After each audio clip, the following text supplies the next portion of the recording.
తెలంగాణలో పార్లమెంట్ ఎన్నికల పోరు రంజుగా సాగబోతుంది. అసెంబ్లీ ఎన్నికలు ముగిసిన 6 నెలలకు జరగనున్న లోక్సభ సమరానికి ప్రధాన పార్టీలు అన్నీ సిద్ధమయ్యాయి. ప్రతిపక్ష పార్టీలైన బీఆర్ఎస్, బీజేపీ 1-2 స్థానాలు మినహా మిగిలిన అన్ని సీట్లకు అభ్యర్థులను ప్రకటించాయి. కేవలం ఖమ్మం, వరంగల్ బీజేపీ పెండింగ్లో పెడితే హైదరాబాద్ను మాత్రం బీఆర్ఎస్ పెండింగ్లో ఉంచింది. ఇక అధికార కాంగ్రెస్ కూడా గెలుపు గుర్రాల అన్వేషణను దాదాపు కొలిక్కి తీసుకొచ్చింది. ఇప్పటికే 9 మంది అభ్యర్థులను ప్రకటించిన కాంగ్రెస్ పార్టీ మరో 8 మందిపై కసరత్తు పూర్తి చేసింది. ఈరోజు రేపు అభ్యర్థుల పేర్లను కూడా అధికారికంగా ప్రకటించేందుకు రెడీ అవుతుంది. అసెంబ్లీ ఎన్నికల్లో విజయంతో వచ్చిన ఊపును కొనసాగించి 14 స్థానాల్లో గెలవాలని టార్గెట్ పెట్టుకుంది అధికార కాంగ్రెస్. ఇక కమలం పార్టీ కూడా కనీసం డబుల్ డిజిట్ చేరుకోవాలని తహతలాడుతుంది. ఈ 2 జాతీయ పార్టీల మధ్య నలిగిపోతున్న బీఆర్ఎస్ మళ్లీ పుంజుకొని సత్తా చాటుకునేందుకు ఈ లోక్సభ ఎన్నికలే టార్గెట్గా పెట్టుకుంది. ఇలా 3 ప్రధాన పార్టీలు ప్రత్యేక వ్యూహాలతో పార్లమెంట్ ఫైట్కు సిద్ధమవుతున్నాయి. బీఆర్ఎస్ నుంచి భారీగా వలసలను ప్రోత్సహించిన కాంగ్రెస్, బీజేపీలు ఎక్కువ టికెట్లు వలస నేతలకే ఇచ్చాయి. ఇలా పార్టీలు మారిన వారి జాతకాలు ఎలా ఉండబోతున్నాయి? పార్టీ పలుకుబడి పనిచేస్తుందా? నేతల ఇమేజే ఆయా పార్టీలకు విజయాన్ని అందించబోతుందా? తెలంగాణలో 17 లోక్సభ స్థానాల్లో కాంగ్రెస్ పార్టీ 14 టార్గెట్గా పెట్టుకుంటే బీజేపీ కనీసం 10 స్థానాలైనా దక్కించుకోవాలని ముందుకెళ్తుంది. ఇక బీఆర్ఎస్ గత లోక్సభ ఎన్నికల సమయంలో కారు సారు 16 అంటే ఈసారి కారు సారు 6 అయినా రాకపోతాయా అని ఫైట్ చేస్తుంది. ఇదే అంశంపై ఒక్కొక్క నియోజకవర్గాల వారీగా లోక్సభలోని ప్రతి నియోజకవర్గాల వారీగా ఇప్పటికే అభ్యర్థులంతా దాదాపు ఖరారయ్యారు. కొన్ని అధికారికంగా రావాల్సి ఉన్నాయి, మరికొన్ని అధికారికంగా వచ్చాయి కూడా, పేర్లు ప్రకటించారు. కాంగ్రెస్ పార్టీ 9 మంది అభ్యర్థులను ప్రకటించింది. బీఆర్ఎస్ మొత్తం 16 మంది అభ్యర్థులను ప్రకటించింది. కేవలం హైదరాబాద్ ఇంకా ప్రకటించాల్సింది, అది పెద్దగా లీస్ట్ బాదర్ బీఆర్ఎస్ పార్టీకి. ఇక బీజేపీ కూడా ఖమ్మం, వరంగల్ 2 స్థానాలను పెండింగ్లో పెట్టింది. మిగిలిన 15 స్థానాల్లో అభ్యర్థులను ప్రకటించింది. అభ్యర్థుల వారీగా, నియోజకవర్గాల వారీగా పరిస్థితి ఎలా ఉంది, ఆయా పార్టీల వాతావరణం ఏముంది, ఆయా అభ్యర్థుల బలాలేంటి, బలహీనతలేంటి, ఇదే అంశంపై చర్చిద్దాం. మనతో పాటు జాయిన్ అవుతున్నారు ప్రముఖ రాజకీయ విశ్లేషకులు ప్రొఫెసర్ నాగేశ్వర్ గారు. నాగేశ్వర్ గారు, గుడ్ ఈవినింగ్. తెలంగాణలో ఇంకా చాలా టైం ఉంది. వాస్తవానికి ఎన్నికలకు ఇంత సుదీర్ఘ సమయం గతంలో ఎప్పుడు రాలేదు. ఇప్పుడు 1.5 మంత్ ఉంది ఇంకా కూడా. అయినా అన్ని పార్టీలు కూడా ప్రకటించేశాయి. ముందుగానే ఎన్నికలు వస్తాయని కొన్ని భావించాయి, కొన్ని ముందు నుంచే ఎన్నికల్లో ప్రచారంలో ఉంటే బాగుంటాయనుకున్నాయి. ఆ రకంగా చూసుకుంటే మొత్తం 16 స్థానాలు, హైదరాబాద్ మినహా 16 స్థానాలను బీఆర్ఎస్ ప్రకటించింది. ఖమ్మం, వరంగల్ మినహా 15 స్థానాలు బీజేపీ ప్రకటించింది. 9 స్థానాలు కాంగ్రెస్ పార్టీ ప్రకటించింది. ఇంక 8 కూడా దాదాపు ఖరారు చేసింది, కానీ అధికారికంగా ప్రకటించలేదు. మీకేమనిపిస్తుంది? అంటే అభ్యర్థులను ప్రకటించినారు, మీరు అభ్యర్థులను గమనించారు. చాలా వరకు బీజేపీలో దాదాపు సగం మంది బీఆర్ఎస్ నుంచి వచ్చిన నేతలకి పెద్దపీట వేశారు. కాంగ్రెస్ పార్టీలో ప్రధానంగా గ్రేటర్ హైదరాబాద్, సికింద్రాబాద్, మల్కాజ్గిరి, చేవెళ్ళ ఈ 3 స్థానాల్లో కూడా బీఆర్ఎస్ నుంచి వచ్చిన వాళ్ళకే కాంగ్రెస్ అభ్యర్థులు అయ్యారు. అలా పార్టీలు మారిన వారితో పార్టీకి లాభం అవుతుందా, లేకుంటే పార్టీలు మారడం ఆ అభ్యర్థులకు, ఆ నాయకులకు కలిసి వస్తుందా? అంటే మీ ప్రశ్నకు ఆన్సర్ కావాలంటే ప్రజలు లేదా ఓటర్లు ఏ అంశాల ఆధారంగా ఓటు వేస్తారు? సహజంగా ప్రభుత్వాల పనితీరు ఒక అంశం. అంటే ఇప్పుడు బీజేపీకి మోడీ ప్రభుత్వ పనితీరు, కాంగ్రెస్కు రేవంత్ రెడ్డి ప్రభుత్వ పనితీరు, బీఆర్ఎస్కేమో ఆల్రెడీ ఇప్పుడు కేసీఆర్ ప్రభుత్వం లేదు కనుక మంచో చెడో ఉన్నదే పాతది నడుస్తుంది.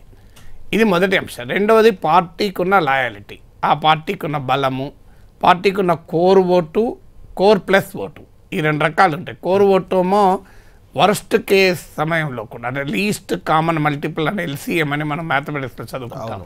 సో ఆ లీస్ట్ కామన్ ఓటింగ్, అది హయ్యెస్ట్ కామన్ ఫ్యాక్టర్ కూడా మ్యాథమెటిక్స్లో SCF అని. ఇది హయ్యెస్ట్ కామన్ ఓటింగ్. అంటే ఏదైనా ఒక పార్టీకి లీస్ట్ ఓటింగ్ ఉంటుంది వర్స్ట్ కేస్ సినారియోలో, బెస్ట్ కేస్ సినారియోలో హయ్యెస్ట్ ఓటు ఉంటుంది. ఈ ఓటు రెండవది. మూడవది మీరు అన్నట్లు క్యాండిడేట్. సో అభ్యర్థి, ఆ అభ్యర్థి బలబలాలు, ఈ మొదటి 2 కాన్స్టాంట్, ఇప్పటికిప్పుడు మారేవి లేవు. అఫ్ కోర్స్ మార్చినా అది కాన్స్టిట్యున్సీ స్పెసిఫిక్ కాదు, అది మ్యాక్రో లెవెల్గా స్టేట్ స్పెసిఫిక్, నేషన్ స్పెసిఫిక్. ఇప్పుడు మోడీ ప్రభుత్వ పనితీరు పైన ఆల్రెడీ ప్రజలకు ఒక అభిప్రాయం ఉండుంటుంది. ఇప్పుడు కొత్తగా మోడీ ప్రభుత్వ పనితీరు పైన అభిప్రాయం మారదు. కాంగ్రెస్ ప్రభుత్వ పనితీరుపై కూడా రాష్ట్రంలో మోరాల్లెస్ అభిప్రాయం ఫామ్ అవుతుంది. ఇంకా నెక్స్ట్ 1.5 మంత్లో అది సిగ్నిఫికెంట్గా మారేది ఉండదు. అందువల్ల ఈ 2 ఫ్యాక్టర్స్ కాన్స్టాంట్ అయినప్పుడు, ఇండిపెండెంట్ ఫ్యాక్టర్స్ అయినప్పుడు డిపెండెంట్ ఫ్యాక్టర్ ఏంటి? డిపెండెంట్ ఫ్యాక్టర్ వచ్చే వరకు క్యాండిడేట్ అవుతారు. అందువల్ల ఆ 2 ఫ్యాక్టర్లను మనం ఇప్పటికిప్పుడు పార్టీలు ఏమీ మార్చుకోలేవు కనుక third factor dependent variable. Research మెథడాలజీలో ఇండిపెండెంట్ వేరియబుల్, డిపెండెంట్ వేరియబుల్ అంటారు. ఆ మిగతా 2 అయిపోయినాయి, ఇప్పుడు ఏం మార్చలేవు. ఇది ఒక్కటి అభ్యర్థిని బట్టి కొంత ఓటింగ్లో తేడా రావచ్చు. ఆ అభ్యర్థికి ఉన్న వ్యక్తిగత పలుకుబడి, ఆ అభ్యర్థి ప్రత్యర్థులతో పోల్చినప్పుడు ఉండే అంశము, ఆ అభ్యర్థి కాక మిగతా అభ్యర్థులతో సాపేక్షకంగా రిలేటివ్గా చూసినప్పుడున్న బలము, ఆ అభ్యర్థి సామాజిక నేపథ్యము, ఆ రాజకీయ పార్టీకి ఆ నియోజకవర్గంలో ఉన్న బలం. ఇప్పుడు మీరు అన్నట్లు బయటి వారిని సహజంగా ఒక క్వశ్చన్ వస్తుంది, కాంగ్రెస్ అధికారంలో ఉండి కూడా ఆ పార్టీ కూడా బయట వాళ్ళని ఎందుకు తెచ్చుకుంటున్నారు అని. కానీ ఎక్కడ తెచ్చుకుంటున్నారు మీరు గమనిస్తే ఖమ్మంలో తెచ్చుకోలే, నల్గొండలో తెచ్చుకోలే. అంటే కాంగ్రెస్కు తిరుగులేని ఓటింగ్ వచ్చిన చోట పక్క వారి గురించో బయట వారి గురించో కాంగ్రెస్ ఏం ఆలోచిస్తలేదు. ఎక్కడ ఆలోచిస్తోందంటే మీకు హైదరాబాదు, సికింద్రాబాదు, మల్కాజ్గిరి, చేవల్ల, మీకు మహబూబ్ నగర్లో, నాగర్ కర్నూలులో కాంగ్రెస్ ఏం కొత్త వారి గురించి ఆలోచించలేదు, బయటి వారి గురించి ఎక్కడ తించేయలేదు. సో అంటే ఎక్కడ తమకు అసెంబ్లీ ఎన్నికల్లో పెద్ద ఓటింగ్ రాలేదో అక్కడ బయటి వారిని కనుక టికెట్లు ఇస్తే అక్కడ తమకున్న అడిషనల్ ఫ్యాక్టర్స్కు అదనంగా కలిసి వస్తుంది అనేది పార్టీల అంచనా. అందువల్లనే ప్రతి పార్టీ కూడా అభ్యర్థుల్ని ఎంపిక చేయడంలో ఇంత తలమునకలై ఉండడం. అసెంబ్లీ ఎన్నికలకు లోక్సభ ఎన్నికలకు మధ్య ఈ తక్కువ గ్యాప్ ఉండకపోతే ఈ చర్చ ఉండేది కాదు. ఎందుకంటే ఆ 2 ఫ్యాక్టర్స్, మొదటి 2 ఫ్యాక్టర్స్లో ముఖ్యమైనది మొదటి ఫ్యాక్టర్ అటు ఇటు అయ్యేది. ఇప్పుడు కాంగ్రెస్ పార్టీకి రాష్ట్రంలో అధికారానికి రావడం పాజిటివ్ అయితే మోడీ ప్రభుత్వం పట్ల ఉన్న సానుకూలత ఒక ఛాలెంజ్ అవుతుంది. బీఆర్ఎస్కి వచ్చే వరకు ఇది లేదు అది లేదు, కేంద్రంలో రోల్ లేదు, రాష్ట్రంలో రోల్ లేదు. అందుకే మీకు చాలా ఎక్కువ ఛాలెంజ్ బీఆర్ఎస్లో ఉంటుంది. అందులో బీఆర్ఎస్లో అభ్యర్థులు వెళ్ళిపోతున్నారు. మీకు ఇంకొక ఇంట్రెస్టింగ్ అంశం కళ్యాణ్ ఏంటంటే అసలు బీఆర్ఎస్ వీక్గా ఉంటే క్యాండిడేట్స్ అంత స్ట్రాంగ్గా మళ్ళీ అన్ని పాటలపై వాళ్ళే అభ్యర్థులు వాళ్ళే అవుతున్నారు. ఎందుకు అవుతున్నారంటే అక్కడ కాదు, బీఆర్ఎస్లో టికెట్ రాని వారు వెళ్తున్నారు, టికెట్ వచ్చిన వారు కూడా వెళ్తున్నారు. రంజిత్ రెడ్డి టికెట్ వచ్చింది కూడా, ఆయన వెళ్ళి చేవలలో క్యాండిడేట్ అయ్యాడు. సో అందువల్ల భారతీయ జనతా పార్టీకేమో పార్లమెంట్ నియోజకవర్గ స్థాయిలో నాయకత్వం లేదు, అసెంబ్లీ స్థాయికే నాయకత్వం లేక ఇబ్బందులు పడ్డారు. పార్లమెంట్లో నాయకత్వం ఉన్న చోట బండి సంజయ్, ధర్మపురం, కిషన్ రెడ్డిలో మొదలే ప్రకటించారు. సో అందువల్ల బీజేపీ ఏమో అనివార్యంగా ఏదో బయట పార్టీని తెచ్చుకోవాలి. కాంగ్రెస్ అధికారంలో ఉంది కనుక అవకాశం లేదు, ఎందుకంటే వాళ్ళు ఏదో రకంగా రీహాబిలిటేషన్ చేస్తారు.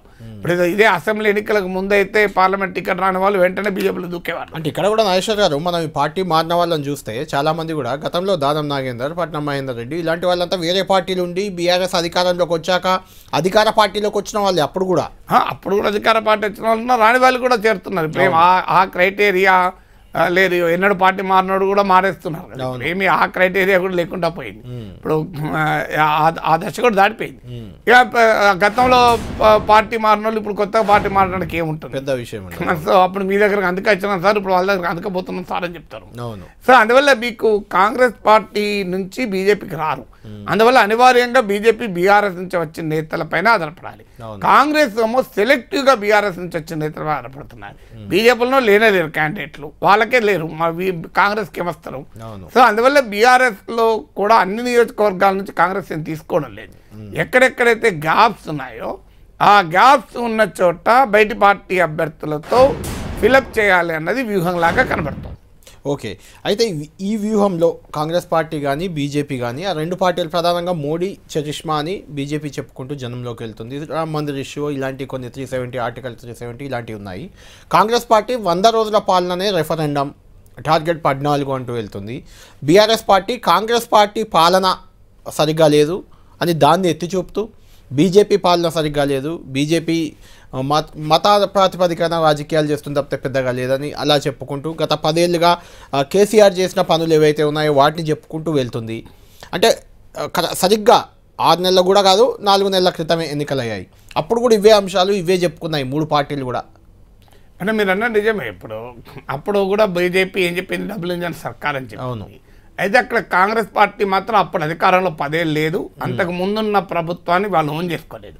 అది ఉమ్మడి రాష్ట్ర కాంగ్రెస్ కనుక, తెలంగాణ కాంగ్రెస్ కనుక కాంగ్రెస్ పార్టీ ఇప్పుడు కొత్తగా తన పాలన 100 రోజుల పాలనే ప్రధాన అంశంగా పెట్టుకుంటున్నారు. బీఆర్ఎస్కి ఏంటంటే గతంలో డబుల్ ఇంజన్ సర్కార్ కన్నా కూడా ఇప్పుడు మోడీ సర్కార్. సో దానికి దీనికి చాలా తేడా ఉంటుంది. మోడీ మనిషి ఇక్కడ పాలిస్తాడన్న దానికన్నా మోడీ పాలన అవసరమా లేదా అనేది ఇప్పుడు బీజేపీ క్వశ్చన్.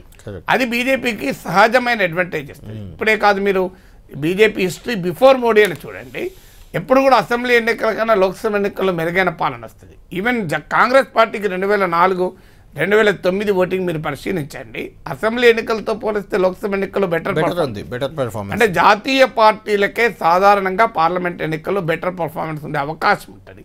అందులో భారతీయ జనతా పార్టీకి ఇంకా అవకాశం ఉంటుంది. అందులో నరేంద్ర మోడీకి మరింత అవకాశం. కాకపోతే తెలంగాణ వచ్చిన 2 సార్లు, తెలంగాణ వచ్చాక జరిగిన 2 ఎన్నికల్లో 2014 కానీ 2019 కానీ బీఆర్ఎస్ పెర్ఫార్మెన్స్ బాగుంది. అప్పుడు 11 సీట్లు వచ్చింది ప్రాంతీయ పార్టీగా.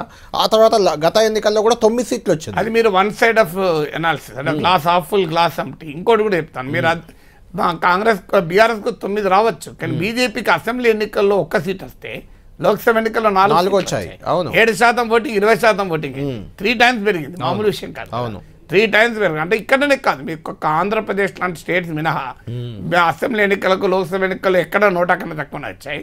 1% వచ్చాయి. కానీ మీకు కర్ణాటక, రాజస్థాన్, మధ్యప్రదేశ్, ఛత్తీస్గఢ్, ఢిల్లీ, ఒరిస్సా, మీరు ఈవెన్ బీజేపీకి బలమున్న రాష్ట్రాల్లో గుజరాత్ కూడా తీయండి. అవును, గుజరాత్లో కూడా మీకు పార్లమెంట్ ఎన్నికలు ఎక్కువ వస్తాయి. మీకు గుజరాత్లో ఒక దశలో బీజేపీ బాగా దెబ్బతిని 100 లోపుకు పడిపోయింది. అప్పుడు కూడా లోక్సభ ఎన్నికలు స్వీప్ చేసింది. ఈవెన్ గుజరాత్ లాంటి బలమైన స్టేట్లో. అందువల్ల బీజేపీకి నేచురల్ ఫినామినన్, ఇప్పుడు కొత్తగా వచ్చిన ఫినామినన్ కాదు. అందువల్ల 7%, 20% అయింది. ఇప్పుడు ఆ 7 14 అయింది. 20 నుంచి 14 నిలబడ్డది. ఇప్పుడు 14 నుంచి ఎంత అవుతుంది? నా అంచనా 25-30% అవుతుంది. అంచనా డెఫినెట్ గా అవుతుంది. అయితే అందుకే బీజేపీకి ఏమవుతుందంటే it can strike but it can't wound. అంటే కొట్టగలుగుతుంది కానీ ప్రత్యర్థిని గాయపరచలేదు. ఎందుకంటే ఓటింగ్ వస్తుంది, గెలవరు. దగ్గర వచ్చి సీట్లు ఆగిపోయే ప్రమాదం. సీట్లే ముఖ్యం కదా, అల్టిమేట్ గా సీట్లే. ఓటింగ్ కూడా ముఖ్యం, భవిష్యత్తుకు ముఖ్యం. భవిష్యత్తుకు ముఖ్యం, ప్రస్తుతానికి సీట్లు కావాలి. ప్రస్తుతానికి సీట్లు కాదు. ఇప్పుడు 7 నుంచి 20% పార్లమెంట్కి అయ్యారు కనుకనే, 1 సీట్ నుంచి 4 సీట్లు అయ్యారు కనుకనే నీకు అసెంబ్లీ ఎన్నికలకు 8 సీట్లు పెరిగింది కదా, లేకుంటే వ్యాక్యూమ్ నుంచి భవిష్యత్తుకు. అందువల్ల భవిష్యత్తుకు ప్రమాదం. ఇప్పుడు బీఆర్ఎస్కి వచ్చేటువంటి ఛాలెంజ్ అదే. బీజేపీకోమో డబుల్ ఇంజన్ కన్నా మోడీ ఇంజన్ అనేది పవర్ఫుల్. కాంగ్రెస్ కోమో అంతకుముందు ఏ నరేటివ్ లేదు. ఎందుకంటే అంతకుముందు ఉన్నది ఉమ్మడి రాష్ట్రంలో కాంగ్రెస్ పాలన. ఏమన్నా ఉంటే తెలంగాణ పట్ల నెగిటివ్ చేసిందంటే తెలంగాణ కాంగ్రెస్ నేతలు విమర్శించారు. కానీ ఈసారి మాత్రం వారికి కొత్తదన, నావెల్టీ, 100 రోజుల మా పాలన తీసి ఓట్లేండి. అంటే మీరేమంటారు?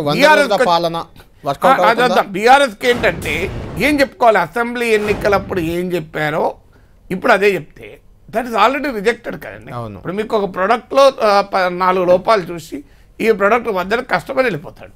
మళ్ళీ నువ్వు అదే ప్రోడక్ట్లో అవే 4 లక్షణాలు చెప్తే కస్టమర్ అట్రాక్ట్ అవుతాడా? ఇంకా నెగిటివ్ ఫ్యాక్టర్స్ ఏంటంటే ఇది పార్లమెంట్ ఎన్నికలు. జాతీయ స్థాయిలో ఏంటి, what is the role of TRS? ఈ సమస్య ఉంది కనుకనే ఫెడరల్ ఫ్రంట్ అని కాంగ్రెస్కి, బీజేపీకి వ్యతిరేకంగా హడావుడి చేశాడు కేసీఆర్. ఈ సమస్య కొరకే మీరు 2019 ఎన్నికల ముందు కూడా ఇదే హడావుడి చేశాడు కేసీఆర్. బీఆర్ఎస్ కూడా మొదటి నుంచి, అంటే బీఆర్ఎస్ ఆవిర్భావం నుంచి ఉన్నది ఎజెండా, ఒక ఎజెండా ఇప్పుడు కూడా తెస్తున్నారు వాళ్ళు. ఏంటంటే అది జాతీయ పార్టీలకు జాతీయ ప్రయోజనాలు, జాతీయత ముఖ్యం. అంటే బీఆర్ఎస్ పార్టీ కూడా జాతీయ పార్టీగా మారింది, అది వేరే విషయం. అయితే ఇప్పుడు ఆ జాతీయ పార్టీ అనే ఊసు లేదు కాబట్టి కేవలం మాకు తెలంగాణనే టార్గెట్, తెలంగాణ ప్రయోజనాల కోసం పార్లమెంట్లో పోరాడేది మేమే అనేది గతంలో చెప్పారు, ఇప్పుడు కూడా అదే చెప్తున్నారు. అంటే 2014లో 19లో చెప్పిన దానికి 24లో చెప్పిన దానికి మొదటి తేడా టీఆర్ఎస్ను బీఆర్ఎస్గా మార్చుకొని, సో వారు కూడా జాతీయ పార్టీ అయిపోయి ఆంధ్రప్రదేశ్లో, మహారాష్ట్రలో కూడా పార్టీలు పెట్టి అది ఫెయిల్ అయ్యి వెనక్కి ఇప్పుడు మళ్ళీ టీఆర్ఎస్ అని ఆలోచిస్తున్న ఒక దశలో వాళ్ళు. ఇది మొదటి తేడా. రెండవ తేడా ఏంటంటే 14లోమో it was still an idea, fight చేస్తారని. 19లోమో కొత్తగా వచ్చారు, 24కి వచ్చారు. 10 ఏళ్లలో ఏం చేశారు? ఒకవైపు ఏమో టీఆర్ఎస్ఏ బీఆర్ఎస్ఏ చెప్తోంది 10 ఏళ్లలో మోడీ తెలంగాణకి ఏం చేయలేదు అని చాంతాడంత లిస్ట్ చెప్తున్నారు కదా. బయ్యారం స్టీల్ ప్లాంట్ రాలేదు, ఐటీఐఆర్ ప్రాజెక్ట్ తీసేశారు, ఒక్క జాతీయ హోదా ఇవ్వలేదు, ఒక్క వైద్య కళాశాల ఇవ్వలేదు, ఒక్క నవోదయ స్కూల్ ఇవ్వలేదు, మాకు ఐఏఎం ఇవ్వలేదు, ఒక్క IIIT ఇవ్వలేదు. ఇవన్నీ ఎవరు చెప్పారు? నేను చెప్పింది కాదు, బీఆర్ఎస్ఏ చెప్పింది. అవును. మరి ఇవన్నీ ఇవ్వలేదంటే అర్థం తేలేదన్నట్టే కదా. మరి బీఆర్ఎస్కు 11 మంది ఎంపీలు 2014లో ఇచ్చి, 9 మంది ఎంపీలు 2019లో ఇచ్చి, 2 సార్లు రాష్ట్ర ప్రభుత్వం ఇస్తే తేలేదు కదా. మీరే చెప్పారు కదా రాలేదని. ఇప్పుడు ఏం చెప్తారు? తెలంగాణకు మేము తెచ్చినామని చెప్తే ఇచ్చినామని బీజేపీ వాళ్ళకు కూడా అడ్వాంటేజ్ వస్తుంది. ఇవ్వలేదు అని బీజేపీ వాళ్ళు, మోడీ ఇవ్వలేదంటే నువ్వు తేలేదన్నట్టే కదా. మరి నువ్వు తేలేదు అన్నప్పుడు ఇప్పుడు ఎలా తెస్తావు? అప్పుడు రాష్ట్ర ప్రభుత్వం ఉన్నప్పుడే సాధ్యం కాలే. ఇప్పుడు రాష్ట్ర ప్రభుత్వం కూడా లేదు కదా నీకు. ఇప్పుడు ఎక్కడికి వెళ్తే చెప్తున్నారు కదా, కృష్ణా బోర్డును ఇవ్వడాన్ని ఆపాము, లేకుంటే కృష్ణా జిల్లాలో వాటా కోసం పోరాడాము. కృష్ణా జిల్లాలో వాటా వచ్చిందా? కృష్ణా జిల్లాలో వాటా 199 టీఎంసీలు మించి పెరిగిందా? మొదటి సంవత్సరం ఒప్పుకున్నారు, సేమ్ ఉన్నది ఆల్రెడీ ఉన్న లొకేషన్తో నడిపిద్దామని. ఇవాళ 10 ఏళ్ల తర్వాత కూడా అదే పరిస్థితి కదా. పోనీయండి, పోరాటం జరిపారా? కృష్ణా జలాల వాటా తేలలే. అందరికీ తెలుసుగా, సుప్రీంకోర్టుకి వెళ్ళారు. సుప్రీంకోర్టు కేసు వదిలితే మేము ట్రిబ్యునల్కి ఇస్తామన్నారు. Xiaomi one activity. ITIR project కొరకు హైదరాబాద్లో బీఆర్ఎస్ మోడీ ప్రభుత్వానికి వ్యతిరేకంగా ఒక 10,000 మందితో ఐటీ కారిడార్లోనైనా ర్యాలీ చేశారా? ఒకటి ఏదైనా ఒక జాతీయ హోదా పాలమూరు రంగారెడ్డి అధికార పార్టీగా ఉండి చేయడం సాధ్యం కాదు, సాధ్యం అంత ఈజీ కాదు కదా. కవిత అరెస్ట్ అయినప్పుడు చేశారా లేదా? అధికార పార్టీగా ఉన్న కవితను అరెస్ట్ ఈడీ కేసులకు చేయలేదు. ఇప్పుడు అది ప్రతిపక్షంలో ఉన్నారు. ఈడీ పిలిచినప్పుడు కూడా అలా ఆందోళన చేశారు. మీకు ఎందుకు వ్యవసాయ చట్టాల మీద కేటీఆర్ కూడా పోయి కూర్చోలేదా? మీకు టోల్ గేట్ దగ్గర మనం మర్చిపోయామా? సో అధికారంలో ఉన్నప్పుడే చేశారు కదా ఇవన్నీ. టోల్ గేట్ దగ్గర ఎందుకు కూర్చున్నారు? మరి అధికారంలో చేయకూడదని. అధికారంలో ఉన్నప్పుడు చేసే పద్ధతులు వేరుండొచ్చు, చేయకూడదని ఎక్కర్లేదు, పద్ధతులు వేరుంటాయి. ఇప్పుడు ఆ మంత్రులు నిన్న మొన్న అరెస్ట్ కాలేదా? కేజ్రీవాల్ అరెస్ట్కు వ్యతిరేకంగా. There may be difference in action. Protest పోని ఒక మానవహారం కట్టినవా? పోని ప్రొటెస్ట్లు ధర్నాలు చేయకు. ఒక ట్యాంక్ బండ్ మీద ఒక 5,000 మందితోని తెలంగాణకు కేంద్ర ప్రభుత్వం ఇవ్వలేదు అని. అసలు కేంద్ర ప్రభుత్వం ఇవ్వలేదని ఎప్పటి నుంచి మొదలుపెట్టారు? దుబాకప్పటి నుంచే కదా.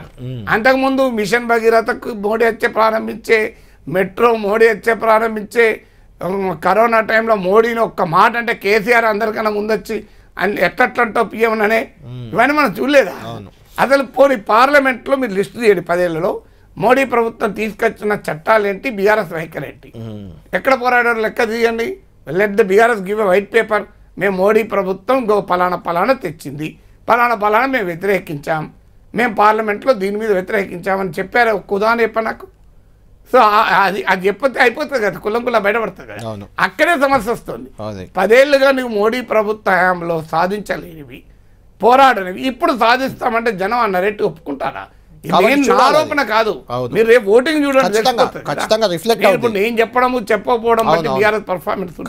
నాగేశ్వర్ కళ్యాణ్తో కూర్చొని మాట్లాడిన దాన్ని బట్టి తెలంగాణ ప్రజలంతా ఓటేస్తా అంటే నేనే పార్లమెంట్ పోటీ చేస్తాను, అంతే కదా.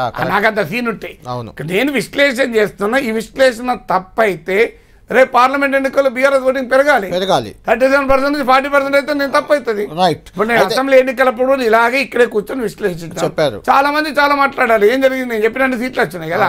నేను 66 చెప్పారు, 64 వచ్చినాయి. 64 కూడా కాదు, సిపిఐతో 65 వచ్చాయి. రైట్ నాగేశ్వర్ గారు, మనం 1 by 1 కాన్స్టిట్యున్సీ వైజ్ అభ్యర్థులు కూడా ప్రకటించేశాయి అన్ని పార్టీలు. అభ్యర్థుల బలాలు బలహీనతలు ఏంటి, అక్కడ నియోజకవర్గంలో గత అసెంబ్లీ ఎన్నికల్లో ఏ పార్టీ పెర్ఫార్మెన్స్ ఎలా ఉంది, ఇలాంటి అన్ని అంశాలపై చర్చిద్దాం.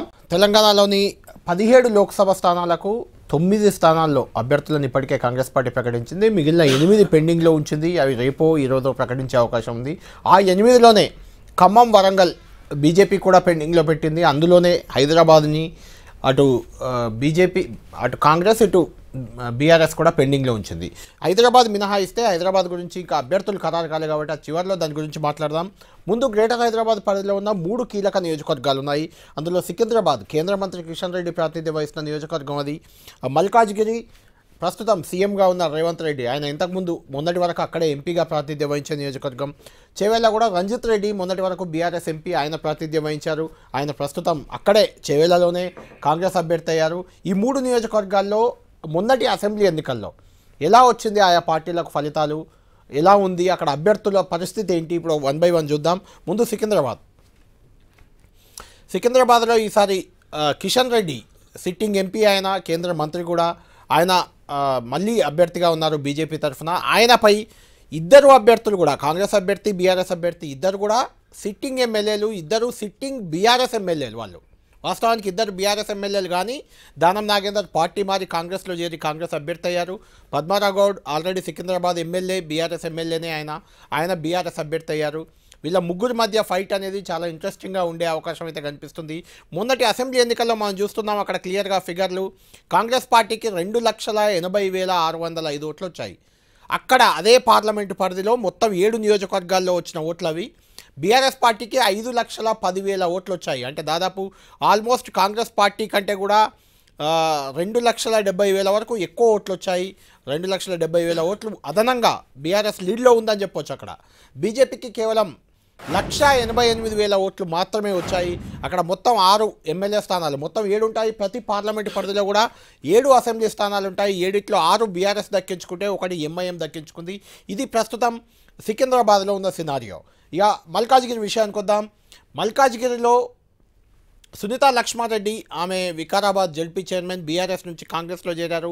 కాంగ్రెస్ చేవెళ్ళ అవుతారనుకున్నారు, చివరి నిమిషంలో ఆమె మల్కాజ్గిరికి షిఫ్ట్ అయ్యారు. రాయుడి లక్ష్మారెడ్డి అసెంబ్లీ ఎన్నికల ముందే బీఆర్ఎస్లో చేరారు. ఆయన అక్కడ బీఆర్ఎస్ అభ్యర్థి అయ్యారు. కొత్త అభ్యర్థిగా చూడాలి ఆయనని.